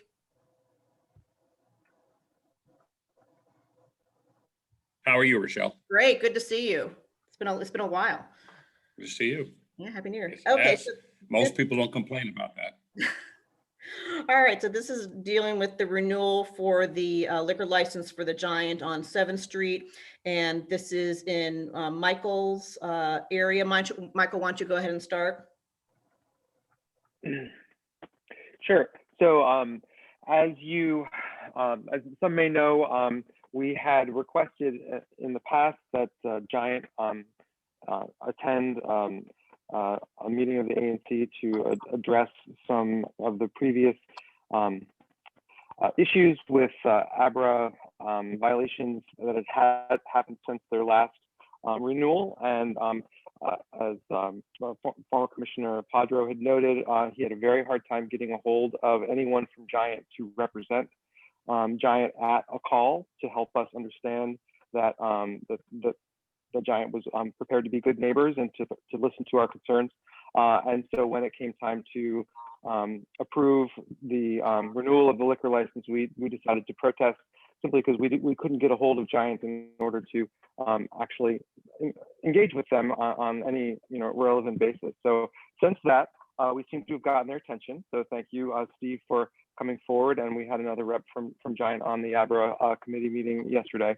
So per our conversation yesterday, we want to just give the commission just a brief statement as to how you plan to continue to address the concerns that were raised from the ABRA complaint. Well, first of all, I want to make sure the record's clear. I've followed up on the communication issue with Giant. The inquiry was made, according to the emails I have, a day before the ANC meeting. And by the time it worked its way to me, and I've been representing Giant at this location since inception, it took 48 hours to work its way to me, by which time the meeting had already transpired. So this is not a case of indifference on Giant's part or thumbing its nose. There just wasn't an adequate amount of time. Having said that, I think Giant has an exemplary record. They did have an under service to minor, a sting operation conducted by ABRA over 2 years ago. Those things happen. There's been no repetition. And frankly, I've not heard that anyone has complained about Giant or its operations.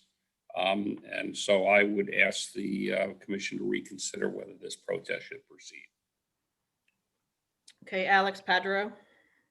Yes, thanks, Steve. Again, we tried to communicate with Giant on numerous occasions before the email that was ultimately sent, which was 24 hours before the commission's meeting. But the problem is, and I will be asking the commission to endorse a letter that I'm going to be preparing to be sent to Abra about their change and not providing contact information for renewal licenses that caused us to have to protest 3 supermarket licenses in the past couple of months. But nonetheless, yes, we were very grateful. The committee was very grateful to have your presentation at last night's committee meeting, and based on the communication, the committee did vote to recommend to the full commission that we withdraw the protest and instead support the renewal of the application for Giant number 2376 at 1400 7th Street Northwest. Okay. May I point out that Tim Baker, who is Giant's district manager, oversees a number of stores, including this store, did appear last night with me at the committee and is on this call also. Okay. I think this must be you. You want to, hold on, can you? You have to unmute, there you go. Good evening, everybody. And again, what I would ask, just like Steve did, our goal is always to be a good neighbor and a good partner throughout our communities in DC that we represent. And my email is very simple. It's timothy.baker@giantfood.com. And any store manager within Giant Food, it's their name, their first name, a dot, last name, and then giantfood.com. So again, again, if I knew about the meeting earlier, I absolutely would have been on it. Not a problem at all. Okay, any questions from the commissioners about this before I open up to the community? Anyone? Okay. So this is for questions about the removal of the protests from Giant. We protested their renewal last month. So press *9 if you're on the phone, or use the raise your hand feature. Any questions about this from the community? No, it's a light night for questions. Okay. And we have to add, and I apologize, so I'm sorry, your name is Tim? Yes, Timothy, can you hear me? Yep. So I'm going to pass on the information to you about, we're working with the Pathways Group, Office of Neighborhood Engagement, about employment opportunities. And would you be happy to accept that? Absolutely. Again, Tim, send me an email at timothy.baker@giantfood.com. Okay. And then I actually have a hiring manager that we hire within the city for all of our city stores. We have one key person who does all that for us. Okay. And between me and her, we'll get all that taken care of and do whatever we can to help our community. Okay. Great. Thank you. Sounds good. All right. Since there's no other questions, Michael, do you want to go ahead and make the motion? And the part of it has to be that we are removing the protest. Sure. So I will move that the ANC 6E remove the protest of Giant 2376 located at 1400 7th Street Northwest, Washington, D.C. Pursuant to their subsequent or their presentation to us and communications on the committee and here at the commission. Okay, and that we support their renewal. Yep. And we support their renewal. Yeah. Yeah, Madam Chair. Yep. May I suggest respectfully that instead of the word remove, it is withdraw. Withdraw. Okay. Withdraw the protest. That will be very clear to Abra. Okay. Friendly amendment. Noted. You want to just go ahead? Go ahead and restate it, Michael, if you want. Sure. So I move that the commission withdraw the protest of the renewal of the liquor license for Giant 2376 located at 1400 7th Street Northwest, and that we support their the renewal for their application. Okay, do I have a second from the commissioners? I second. Okay, Denise seconds, thank you.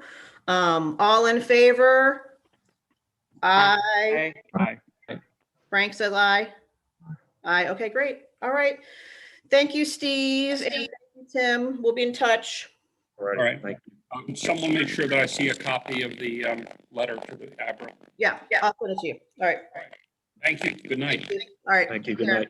Goodbye. Okay, okay, so now we have exciting news, the pricing, different pricing for the capital bike share for all. Do I have Lester on the phone? Lester? Oh, there you go. Demetrius, there you go. All Lester. right. Oh, How are let's see you? here. Hey, how's everybody doing? Great. Thank you so much for your time tonight. I want to try to keep this brief. But Capital Bike Share, we have recently expanded our financial assistance programs. Previously, before this past year, our main financial assistance program has been the Community Partners Program, where we essentially partner with different nonprofit organizations across the city to provide low-income and underserved members hugely discounted annual memberships with Capital Bike Share. And those memberships are actually $5 a year as opposed to our normal $85 a year rate.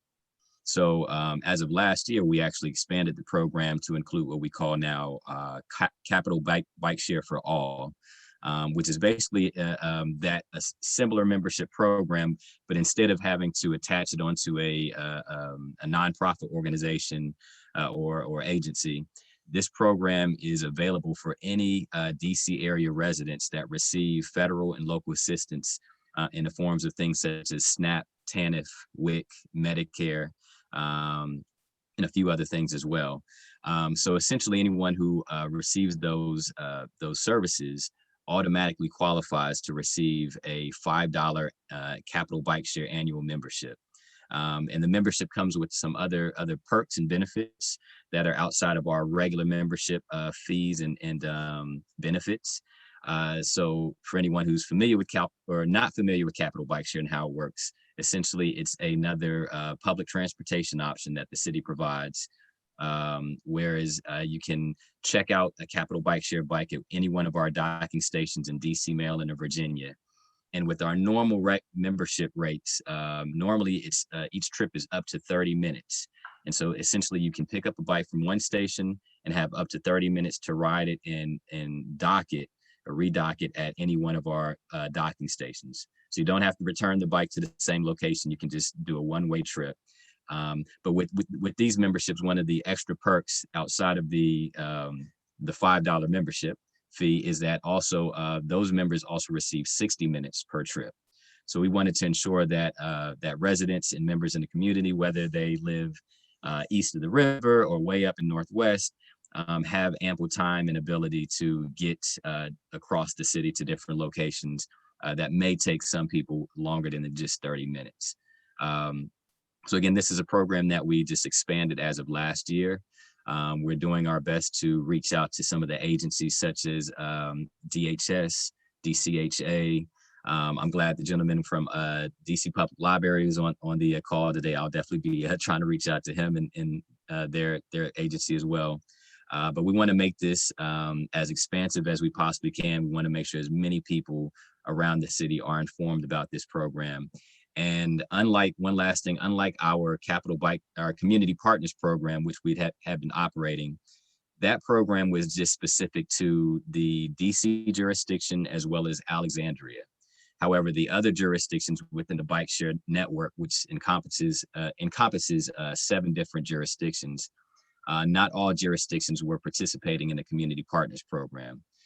Fortunately, with the Capital Bike Share for All program, all jurisdictions are participating in this program, which means that this is not only applicable to residents just within the district, but anywhere else that Capital Bike Share is available.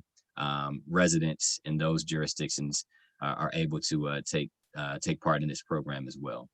And what I can do is I can, Commissioner, I can send you or send you some additional information that can be shared with anyone.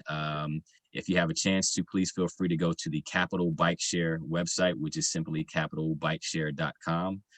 And if you kind of scroll down a little bit, you should see some information or links to our financial assistance programs, which would take you to a page with all the detailed information about Capital Bike Share for All. And my information also should be available on the website, but if not, please feel free to, again, Commissioner, share my information. I try to make myself available to provide registration assistance. We're trying our best to adapt with the pandemic going on right now, but as best we can, we try to provide support either over the computer through Zoom chats like this, or even over the phone if need be. But we want to, again, get this word out as best we can and make sure that as many people in the DC area can take advantage of this. Great, excellent, fantastic. Any comments from the commissioners for Lester? No. I'll ask a question just briefly. I'm a huge Capital Bike Share fan. I had a black fob for a while. Yes. Being a charter member, so really in support of the program. It's great for wellness, for transportation. I'm really excited to hear that you're expanding the program and the eligibility to low-income people as a great mobility option, especially with COVID. And Metrobus may be considered a hazard for some people. So getting people out and moving is wonderful. Could you spend a minute speaking to what efforts you're doing to expand the network, and how you're factoring in like low income and other special needs communities as part of your future expansion plans? Yeah, that's a great question. I had the pleasure of actually taking the position as a community outreach coordinator with Capital Bike Share a little over 3 years ago. And one of my goals, or really one of the things I was tasked with, was to make sure that as we expand Capital Bike Share, that we make sure that it's as equitable, as accessible as possible, and that we do a better job moving forward as we expand the network to make sure that we get as much community input as we can, especially in some of the more underserved, underrepresented neighborhoods where in the past, to be honest, there had been a smaller kind of sparse network, if you will. So I had the pleasure of assisting with the expansion of bike share stations about 2 years ago in Ward 8. We're in the Congress Heights area. As opposed to just placing 1 or 2 stations, we actually installed within 2 weeks, I think 6 to 7 different stations to create more of a network over there. And as we continue to grow, again, in some of the different neighborhoods and communities that are a little further out, we want to make sure that we get a little bit more community feedback and input. So in some cases, there are instances where it's closer to downtown, and I think there's just a quicker kind of protocol where it's just maybe a letter to the ANC. But in other cases, what we like to do sometimes is also present the information at ANC meetings, get recommendations or feedback from the community, because it could be as simple as, we want a station here, but we might not want it right on that block right there because it may lead to more people hanging out on this block or what have you. So we have in the past, in some cases, we've refrained from putting stations in certain areas just because of community feedback, and kind of just work with the community to find just different locations that best fit them. And beyond that, we also, I'm not sure, I have to double check to make sure that the site is still up. But we have been operating a site called cabbystations.com, where anyone can go into cabbystations.com and put in an anonymous request for a Capital Bike Share station anywhere in the DC area. And it could be multiple requests. So it could be, let's say a group of 25 people all in one neighborhood could go to that website and each individually put in request. And the more requests we see in different areas, that also just gives us more attention or more focus to some of those areas as well. But I can say beyond all of that, we have someone at DDOT who I work with as well to he basically oversees the expansion of Capital Bike Share and installing stations. And he usually checks in with me I also make sure we chime in with some of our community liaisons to make sure that, again, we can inform the community of what ideas we have in terms of expansion, but make sure we get that feedback as well.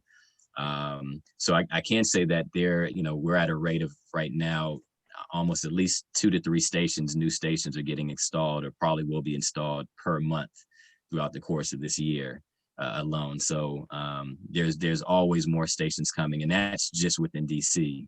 And we also know that some of the other jurisdictions like Prince George's County, they're expanding more, Fairfax County, Arlington.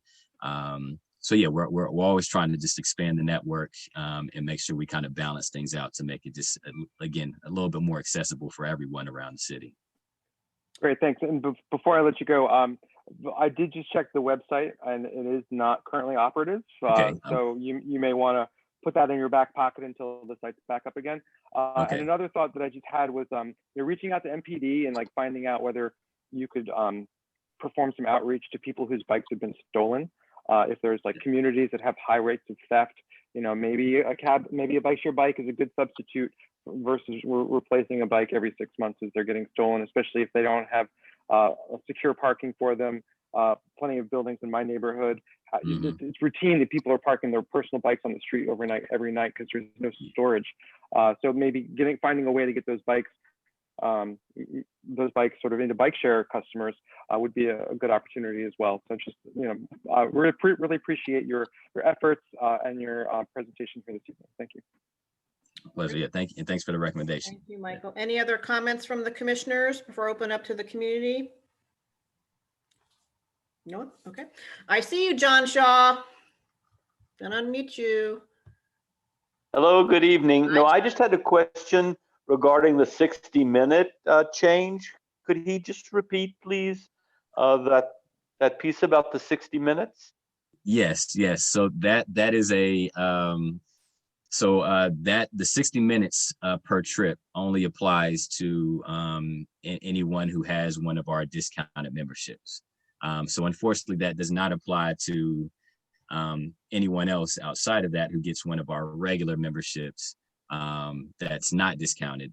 But yeah, if you will, this kind of was like an additional perk to also encourage more people to try this out. I will say, in terms of a lot of the outreach I've done over the past few years, a lot of folks that again are in some of the more underserved communities or areas are coming from places like Ward 7, Ward 8, further up in Brentwood area, what have you, and just the thought, not being an experienced bike rider, the idea of getting from here to all the way to downtown in 30 minutes or less, I don't think I can do that. So that actually discourages a lot of folks, even though, I try to tell people, well, just try it. You'll be surprised how quickly you'll get across the city on a bike. But it's just another way for us to encourage more people in some of those communities, again, outside of the downtown area, to give this a try, and to make them feel like, that in this instance too, they're getting a benefit that other folks around the city aren't getting, which is, somewhat of a change. So, but yeah, that 60 minutes per trip just applies to the Capital Bike Share for All memberships.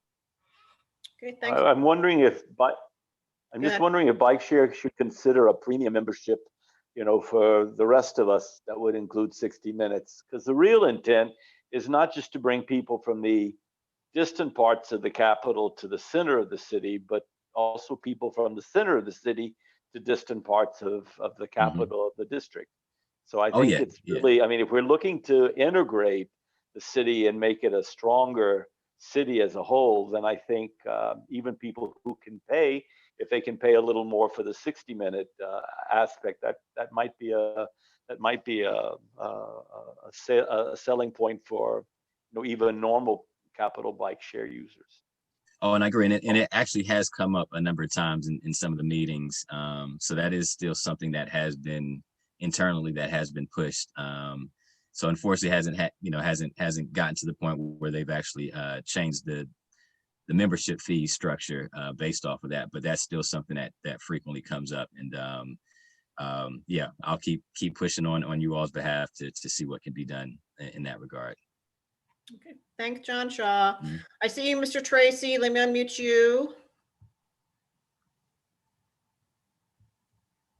Go ahead. I think he still might be muted. There we There go. you go, There we Mr. go. Tracy. Go ahead. Okay. Yeah, I just want to say thank you. I'm a Capital Bike Share user, and I think it's the greatest thing since sliced bread. Although I will confess, I recently bought a bike. Oh, sorry. So anyway, but just two questions. One is, we talk about getting more users into the system, and particularly younger people.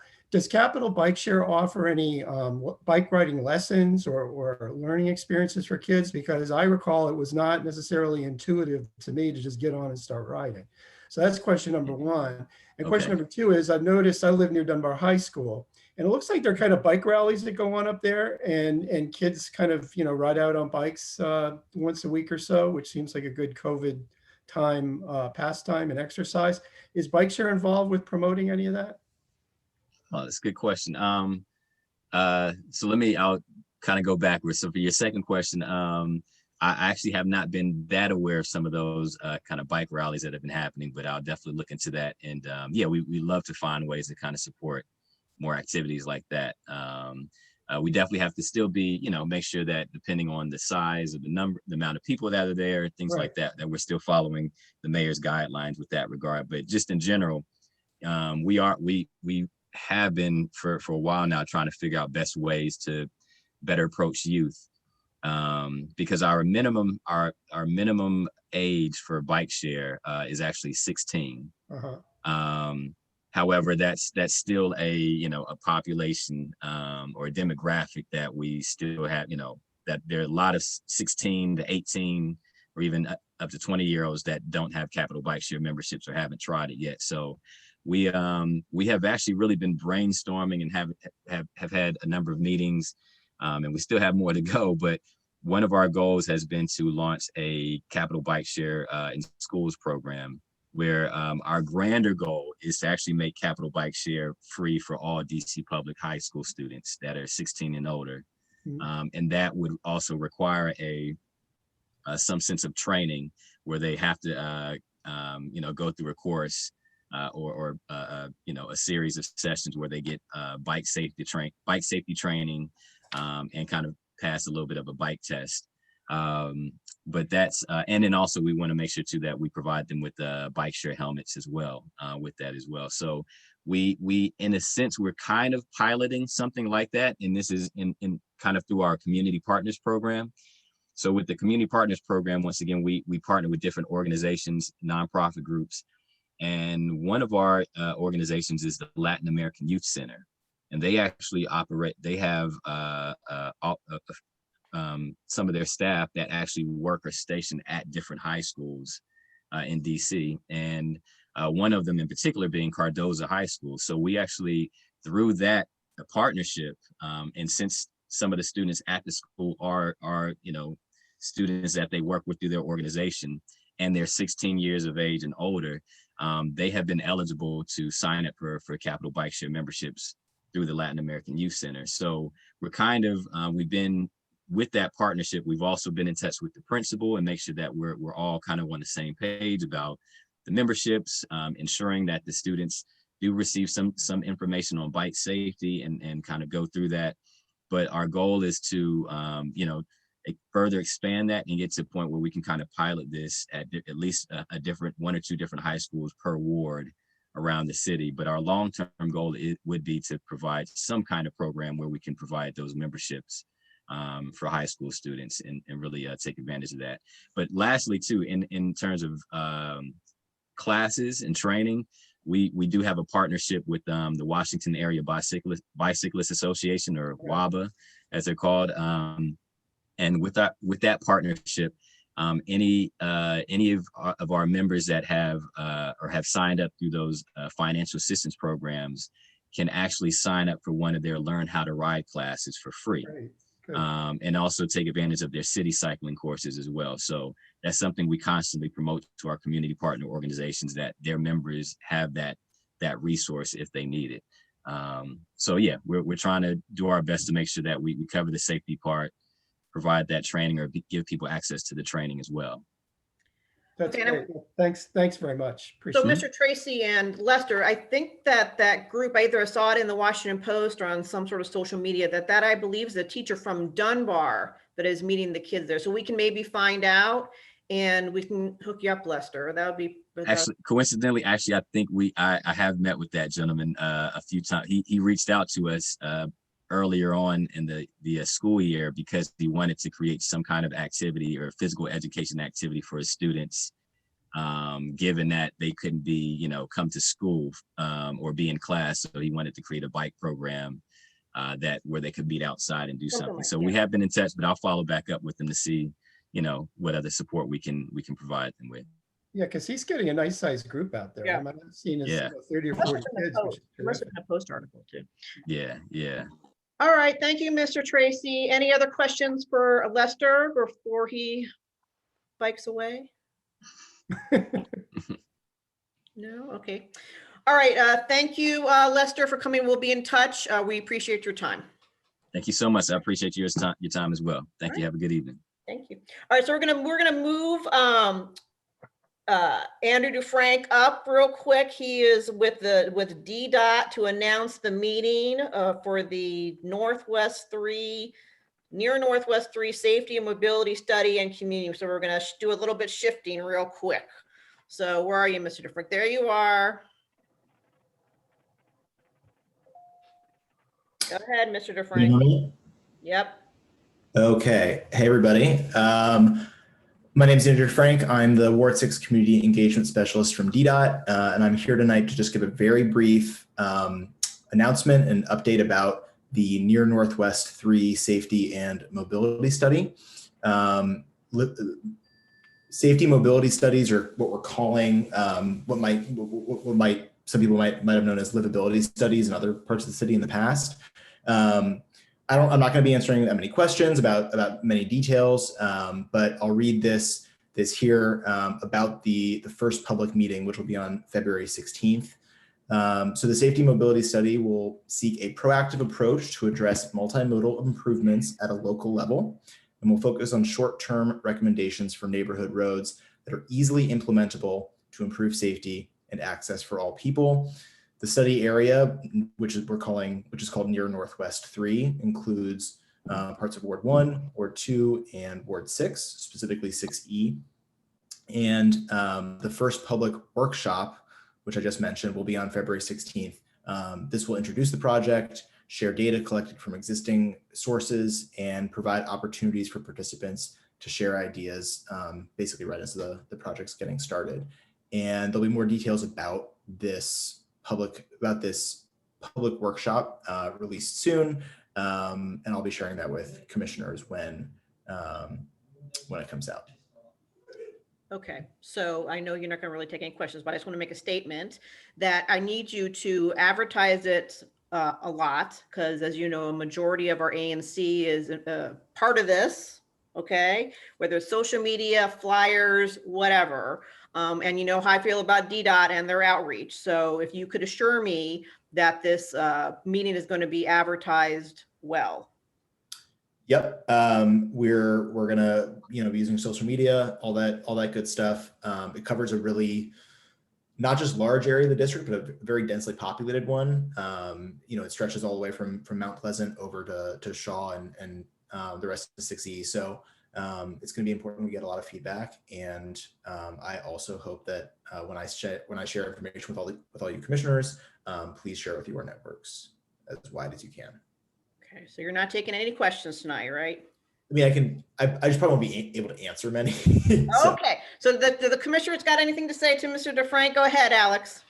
Yeah, this isn't a question as much as a statement, more for the audience. The ANC 6E Transportation Advisory Committee is already thinking about tactical interventions to correct safety issues within the study area. And we'll be discussing these and providing recommendations to that extent at our next meeting, which is on Tuesday, January 26th. And I hope to bring those recommendations to the ANC at our next meeting on Tuesday, February 2nd.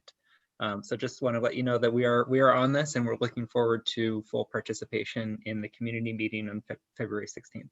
So Alex Lopez, let me ask you that. Wouldn't it be better though to have the community meeting first to put in other input and then come to us back in March? Maybe wait for the community meeting? Well, I think that we can have several bites of the apple. Perhaps we could. I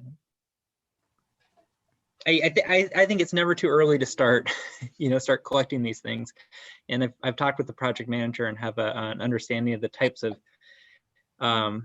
projects that they're looking for.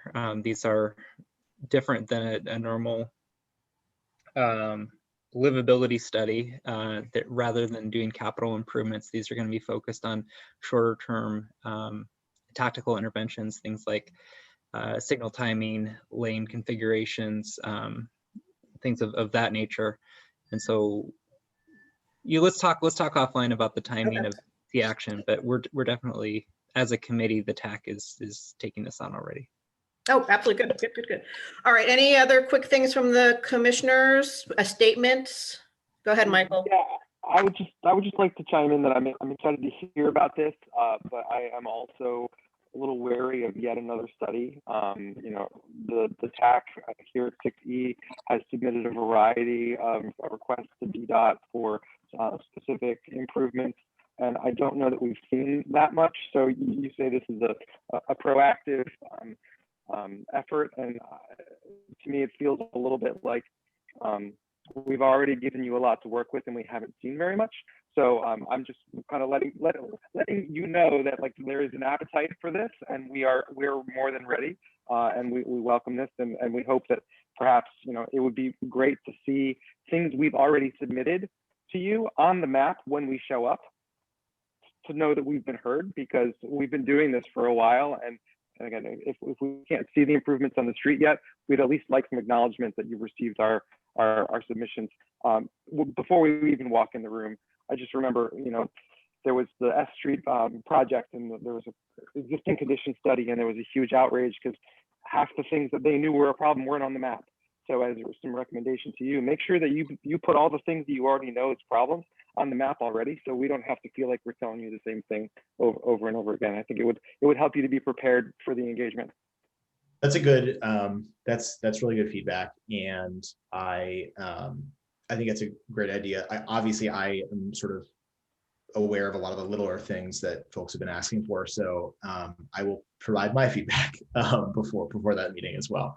And I'd also just say that we hear you about studying as opposed to doing. Part of the reason why this study is being done differently than livability studies, and in that it is focusing on quick, cheaper, and sort of faster implementations, is because of that feedback, in other parts of the city. So the idea here is to get things sort of codified, whether they've existed already or they're new ideas, and then sort of like attack them all, in a more comprehensive way, as opposed to sort of planning a lot and then we'll see when we get to doing it. Okay. All right. So you're not taking any questions. Do you want any statements from the community, Mr. DeFrank, or no? What? You want me? Take yourself off mute. There you go. Sorry. I don't know. If anyone wants to say anything else, they can. Okay. Any quick statements for Mr. DeFrank from DDOT? From the community, press *9 or use the raise your hand function. The meeting's on February 16th. It'll be well advertised. I know I will advertise it, so. Okay, all right, Mr. DeFrank, I want you to hang around for another minute while we talk about the 4th and a half Street situation, okay? Sounds good. All right, Alex Lopez, it's your up again for the Transportation Committee. Yeah, actually, I want to give Commissioner Parley an opportunity. If you'd like to introduce this, then I could give the committee report. Okay, great. This is your SMD. Go ahead, Patrick. Yeah, I was going to say, speaking of DDOT, essentially the thing in question here is to convert 4.5 Street to a one-way southbound between I Street and K Street northwest. This is something that the previous ANC, I believe back in June of 2019, had voted on and sent a letter to DDOT about. And so we've got renewed interest in this. There was some construction that was recently finished in the area, which we understood that may have been an impediment to this request getting done. So just like to revote on it as this new ANC and refresh everyone's memory on it. So, are you unmuted, Mr. DeFrank? Can you? I get what Patrick, but are we forgotten, Mr. Frank, or what is the story with this thing? Well, so frankly, I didn't prepare to talk about this evening because I didn't know that I'd be asked to sort of be part of this. But I know that it's been talked about. I know the one-way conversion is something that the experts of the agency are sort of aware of. But I honestly don't. I'll need to check with them before I'm able to kind of answer any questions about it tonight. So we're going to do another resolution, right? If I could give the Go ahead, committee. I'm sorry. Yeah, go ahead, Alex. I'm sorry. Yeah. Okay, so really quickly, 4.5 Street Northwest connects K Street and I Street in Mount Vernon, in the Mount Vernon Triangle area. It is functionally classified as a street, but acts much more like an alleyway. There's a 15-foot right-of-way. It's heavily used by pedestrians, bicyclists, motor vehicles, trucks, and all road users use the same space. There's no sidewalk, so there's no separation.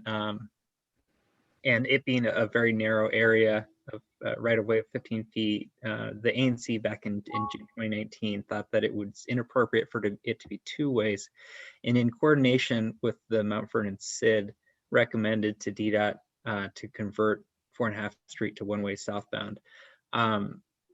Mount Vernon CID approached the TAC recently because they have, I guess, re-energized their request for this one-way conversion because the construction on the adjacent properties has concluded.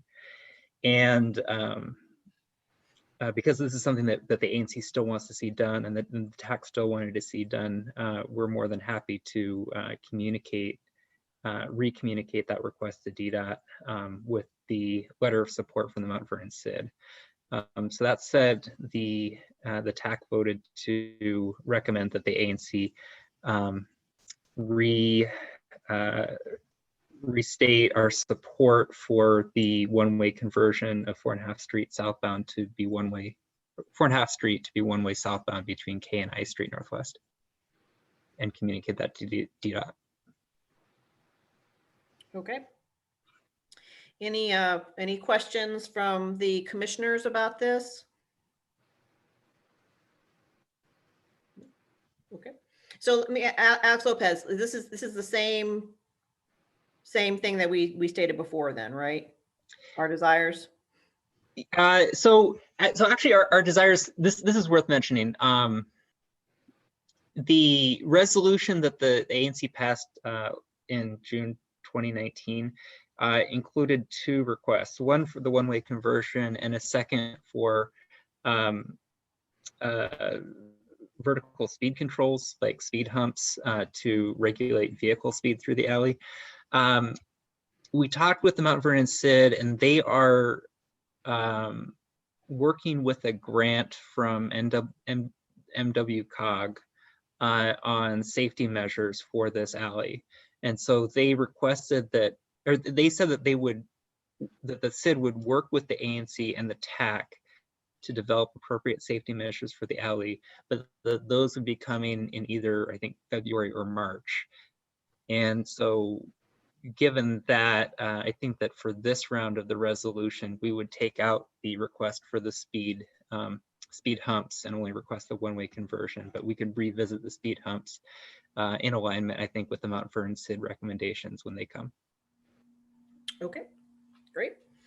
All right, let me open up to questions. Thank you, Mr. DeFrank, wherever you went. Thank you. I appreciate you. Talk to you soon. I'm sure we'll be talking soon. Go ahead and open up to questions from the community. I see Kenyatta. Let me unmute you. Go ahead. Yeah, and I just wanted to add to the commissioner's statements that that grant award was actually received last night from Kelsey Bridges at DDOT. So we'll begin working on the alley project to bring safety improvements to that space, and we'll be coordinating with the community, and we'll be keeping the ANC abreast as to our progress as well. Great. Any other community comments? Press *9 or use the raise your hand feature. This is about the special street, the 4.5 street below K Street. No. Okay. All right, Patrick, why don't you go ahead and make a motion, or Alex, would you, either one of you guys? I can give it a go. Okay. So I'll motion to restate 60 ANC 60 support to request the conversion of 4.5 Street Northwest to a southbound one-way between I and K Street, and transmit a request to DDOT to that effect. I'll second. Alex Lopez seconds. All in favor? Aye. Denise, where'd you go? There, get on, Denise. Raise your hand. Okay, yay, Denise. All right, motion passes. Thank you, you guys. Thank you, Alex Lopez. Okay, I'll take one more here. North Capitol concept study. Okay. So North Capitol Street, I think that most of the commissioners and the members of the audience are aware. North Capitol Street is a it is a street that was included obviously in the original L'Enfant plan, but it's a street that doesn't really serve our needs currently. It's a street that's dangerous to road users, as we've seen in the last 2 years. There have been 6 traffic fatalities on the street. It's a street that doesn't serve residents. It actually divides communities on either side of the street, and it's a street that doesn't serve the businesses along North Capitol. I've been working with a number of transportation advocates, as well as ANCs and community organizations along the North Capitol and the bids along the North Capitol corridor to try and get DDOT to take action on studies that it's already funded, and specifically the North Capitol Needs Assessment, which was published in January 2019. This resolution that I'm proposing tonight is that the ANC sign on to a sign-on letter that is going out to the mayor, members of council, as well as the directors of DDOT and the Office of Planning. And the letter is requesting funding in the FY22 budget to for a concept study to reimagine North Capitol Street as a street that serves, that connects communities rather than divides them, that provides good transit service through this important transit corridor, and that frankly doesn't kill people. So to that extent, I've circulated the sign-on letter, and I'm excited that ANC 60 is the first organization that has the opportunity to sign this letter. But I expect that we will have the support from other neighboring ANCs who signed the previous version of this letter, as well as community organizations in the bid, not the NOAA bid to be specific, in the North Capitol main streets. So that's basically the presentation and the request there is that the ANC sign on. And I'm with you, because we have talked about North Capitol Street. I feel like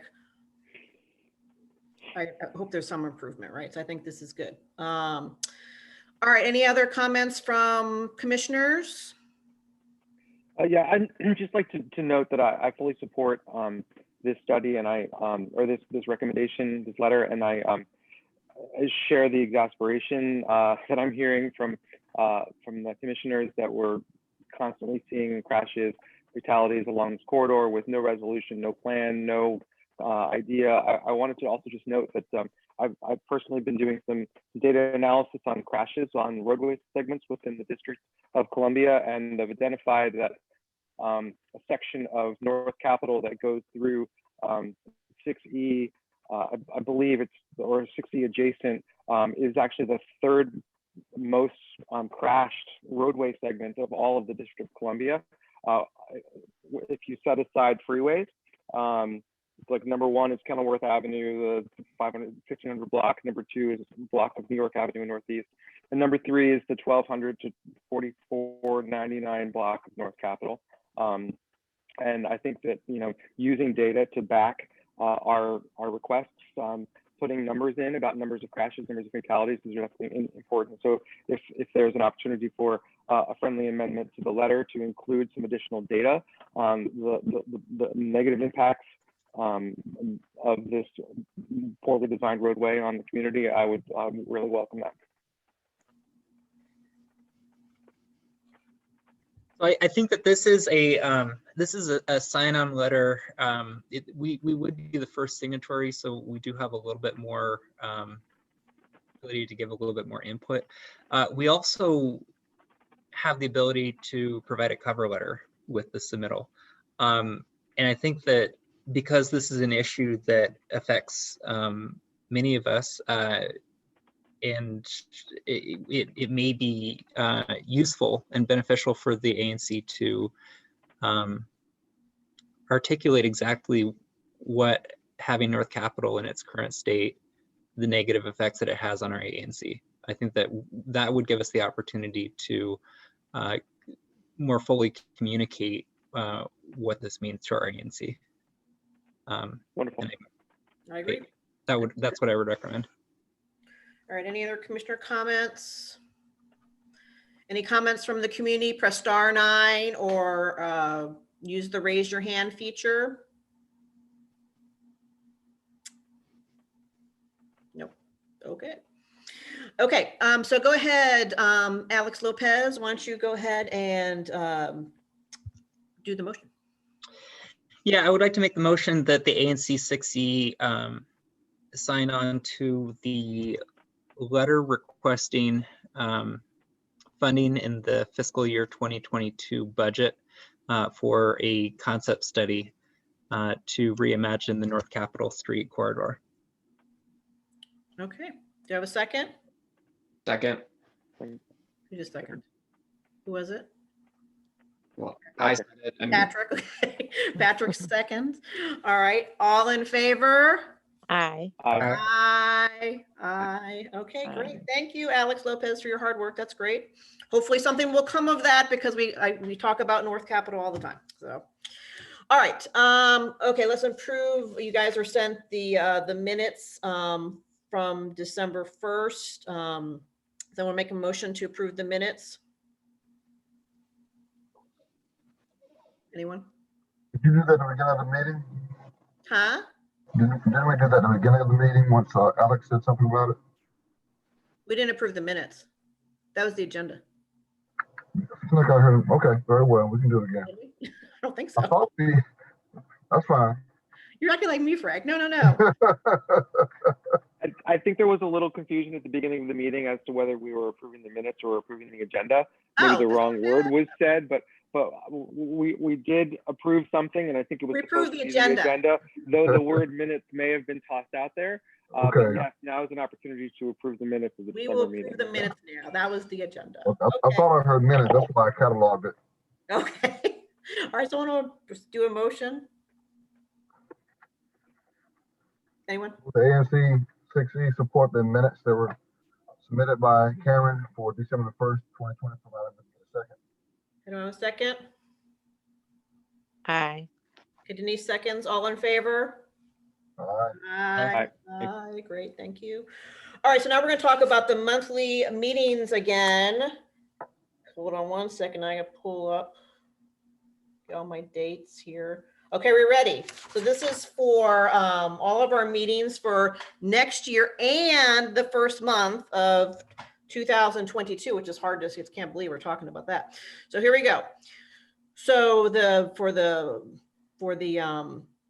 I move that ANC 6E meet on Tuesday, January 5th of 2021, Tuesday, February 2nd of 2021, Tuesday, March 2nd of 2021, Tuesday, April 6th of 2021, Tuesday, May 4th of 2021, Tuesday, June 1st of 2021, Tuesday, July 6th of 2021.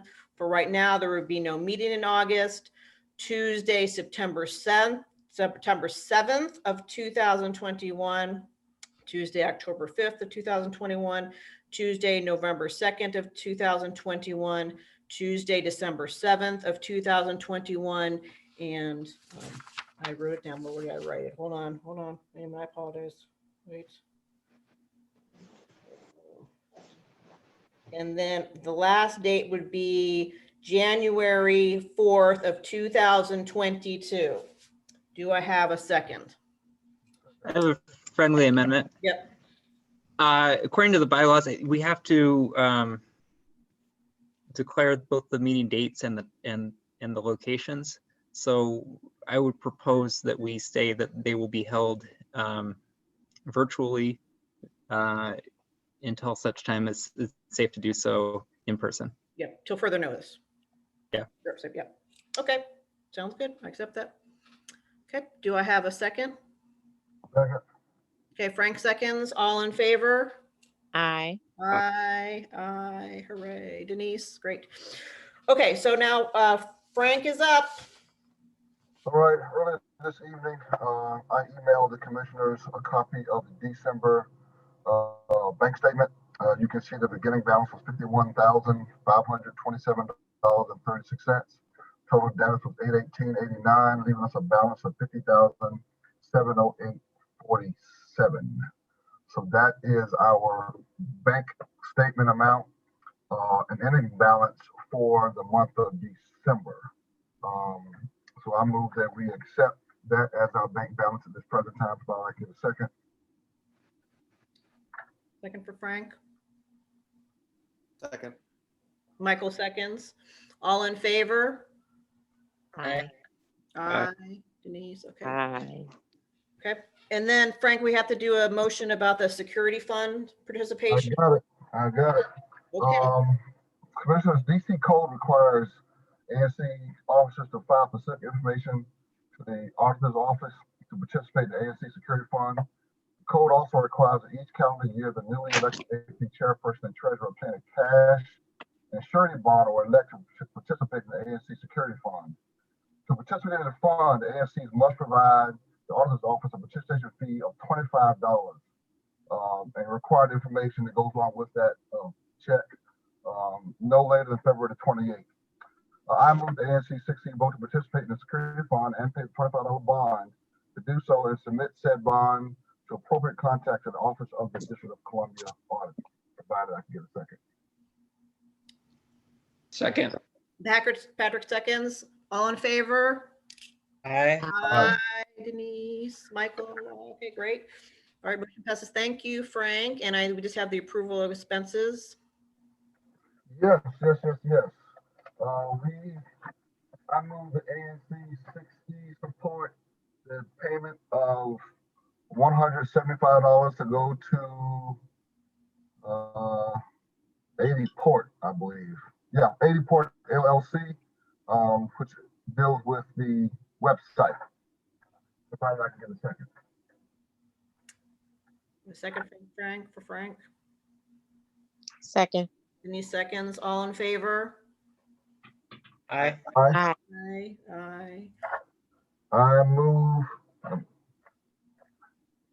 the ANC support the Zoom expense of $68.89 to be reimbursed to Chairperson Michelle Nigro for the Zoom services that we have monthly for these ANC meetings. If I'd like to get a second. Second. Me seconds. All in favor? Aye. Aye. Aye. Michael? Aye. Okay, great. We also have a quarterly financial report. There is a variance of 131.95. And Rochelle, I think I might want to reserve the motion because I need to look at some more numbers to see why. I know the beginning balance that there's a new commissioners, there is a Excel spreadsheet that the Office of ANC gives to the treasurer and to the chair. And sometimes their figures do not match what we have. So we're off by $131. Even after the checks clear, it goes down to $63.06. They were off by. I also communicated with Simon Gottlieb because there's a $25.50 variance that goes back to 2016. So we're going to try to get that off the books. He's already approved me to make an adjustment to the Excel spreadsheet, but I want to get that variance down. On the Excel spreadsheet, I got it down to 0. But as far as this quarterly financial report is concerned, it's still off by $63.06.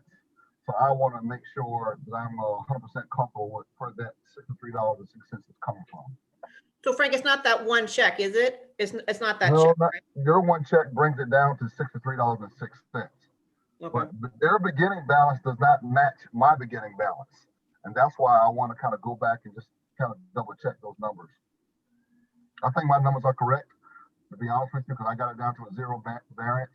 But I just need to make sure that the quarterly financial report is linked properly to the Excel spreadsheet that they give us to check. This spreadsheet is given to us for them to check us, but we also have to kind of check them and make sure all these numbers are matching. So I think next month, I think I'll be more 100% positive of why we have this $63.06 variance. I have great faith in you, Frank. So Well, I appreciate that. But I was going to offer a motion, but I think I'm going to withdraw it for now. Okay.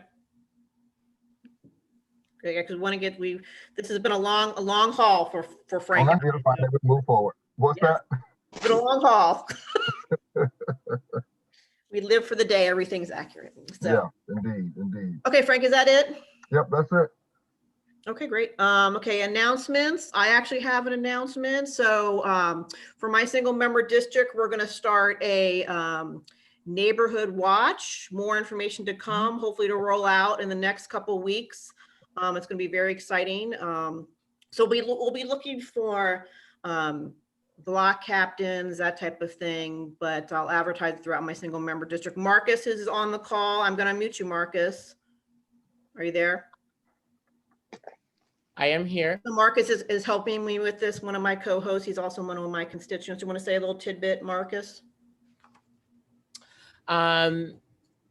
Just about like the neighborhood watch. Yep. Yeah, so we're just looking for a way that we can come together better as a community of just making presence in the neighborhood, of knowing who our neighbors are, and pointing out and identifying areas of concern to make our communities safer and more enjoyable for everyone. And we'll be partnering with MPD. I mean, we're working with Jackie, currently working with Jackie, who's the MPD liaison. Okay, so more to come in the next couple of weeks. Any other announcements from the commissioners? Rochelle, do you want to announce the community meeting about the park at New Jersey and O Street? Yes, there is going. So we are having a community meeting, and DPR is managing that meeting. It is going to be, is it the 19th or the 18th? Alex, correct me if I'm wrong. Tuesday the 19th. Okay, Tuesday the 19th. It's going to be, I put on my social media, there is going to be engagement. It's going to be well advertised within the community, and there's also going to be engagement with the residents of the park. So I invite everyone who wants to know about what's going to happen with that park in terms of redevelopment with the park. Lord Rock, of course, has discussed, there is an encampment there, and everyone's concerned with the people that are there. So it's a continuing ongoing discussion. For me, I talk about it daily with many people. I know Alex, who his area is right across the street now. He is also engaged in it. So please come to the community meeting, and there'll be a Zoom link that's advertised. Were we going to talk about the vacancy at the TAC this meeting, or did we already do that? Do you guys know what I'm talking about? Yes, the chairs of the committees. Okay, so we have Alex Patter is still going to be chair of the ABRA committee, and then Tony Brown is still going to be chair of the zoning. So Alex, Oh, okay. update or Oh, no, I thought that we had discussed that we were going to put out a call for residents well, there's not too many interested people left on the, we need to advertise it more. So because there are only 19 people left, but we are looking for a chair for the transportation committee. Alex has done a phenomenal job, but would like to move on from the transportation committee, not be chair anymore. So, and we're also looking for members. We do have an ABRA committee and the transportation committee and the zoning historic committee. So put the word out to your neighbors about joining these committees. And certainly we are looking for a chair for the transportation committee. So I just wanted like a point of order. I think that the chairs for the committees are elected by the commission as a whole. So, and I do, welcome Alex Padros and Tony Brown's interest to continue their chair of the committee. But I think that what we had discussed is that we would try and put it out there just to see if there are other residents interested in getting involved, and then take a vote at the February meeting. Okay, that's great. I would love it. I would love more people involved in the committees. New chairs, more people. It's always been, I think, a point of discussion where we have never gotten and Frank's been around for a long time, never have gotten a substantial amount of residents involved. So I certainly welcome engagement with hopefully more residents that stick around. So should we talk about it next meeting at the outset where we have kind of the most people? Yes, yes, please. Yep. Remind me, Patrick, that's your job. And also we can do some outreach in between. Yeah. Any opportunity on an email or social media to invite people that you think may be interested. Feel free to do Put that. it on the next door, and then thousands of people. So we'll discuss. There is a hand raised. I don't know, Chair. Yeah, we know Teresa Tree. I have not forgotten her. Okay. Any other commissioner comments? No. Okay. No. All right. I see Teresa Dubois. Or Denise, did you have something to say? No. Okay. All right. Okay, Teresa, I'm going to unmute you. Teresa. Thank you ever so much. I'm not going to forget you ever. That's right. We have history. But thank you truly, Chairman Nigro, and good evening, commissioners. Congratulations to the new and returning commissioners. Let me pop in here. There I am. I hope everyone had a great holiday. As many of you may know, my name is Teresa Dubois, and I am the Events DC Acting Director of Community Engagement. Events DC operates several venues across the district, including near your neighborhood, the Walter E. Washington Convention Center and the historic Carnegie Library at Mount Vernon Square, which is home to a flagship Apple store. As I may have mentioned at your last meeting, the application intake for the second cycle of fiscal year 2021 Events DC's community grant program is now underway until March 1st, 2021. This grant program is available to eligible DC nonprofit organizations that work with youth in the areas of sports, cultural arts, or performing arts. And funding for this cycle will be up to $250,000 with individual grant awards ranging from a minimum of $2,500 up to a maximum of $25,000. Beginning next Tuesday, January 12th through Tuesday, February 16th, we will host virtual information sessions weekly at 1 o'clock and 6 o'clock p.m. on those information session dates. And that's where we'll discuss the application process and the required documentation. So if you or anyone you know would be possibly interested in applying or participating in one of our information sessions, excuse me, you can visit our website at eventsdc.com under the community tab. And I had planned to drop a link in the chat box, but since we don't have one, I'll have to ask Chair Nigro to kindly share my contact. I will. You're famous. Well, thank you. Thank you so very much. And I look forward to working with all of you in this brand new year. And I can't speak more highly of Teresa. She is a wonderful partner in the community, as is Events DC. We communicate when it's fully operational. We communicate quite a lot, but we do appreciate each other. I think they're a phenomenal organization, especially Teresa. She is fantastic. Okay, any other announcements from the community? Press *9 or use the raise your hand feature. Does Mocha show up tonight? That was Talib. Okay, all right. He'll be back. He'll be back. Okay. Okay, that's it. All right, you guys. So I move that we adjourn this meeting. Our next meeting will be Tuesday, February 2nd. Do I have a second? Second. Okay. I don't know who's second, Frank. Okay. Fine. All in favor? Hi. Okay, great first meeting. Hooray. Congrats to her.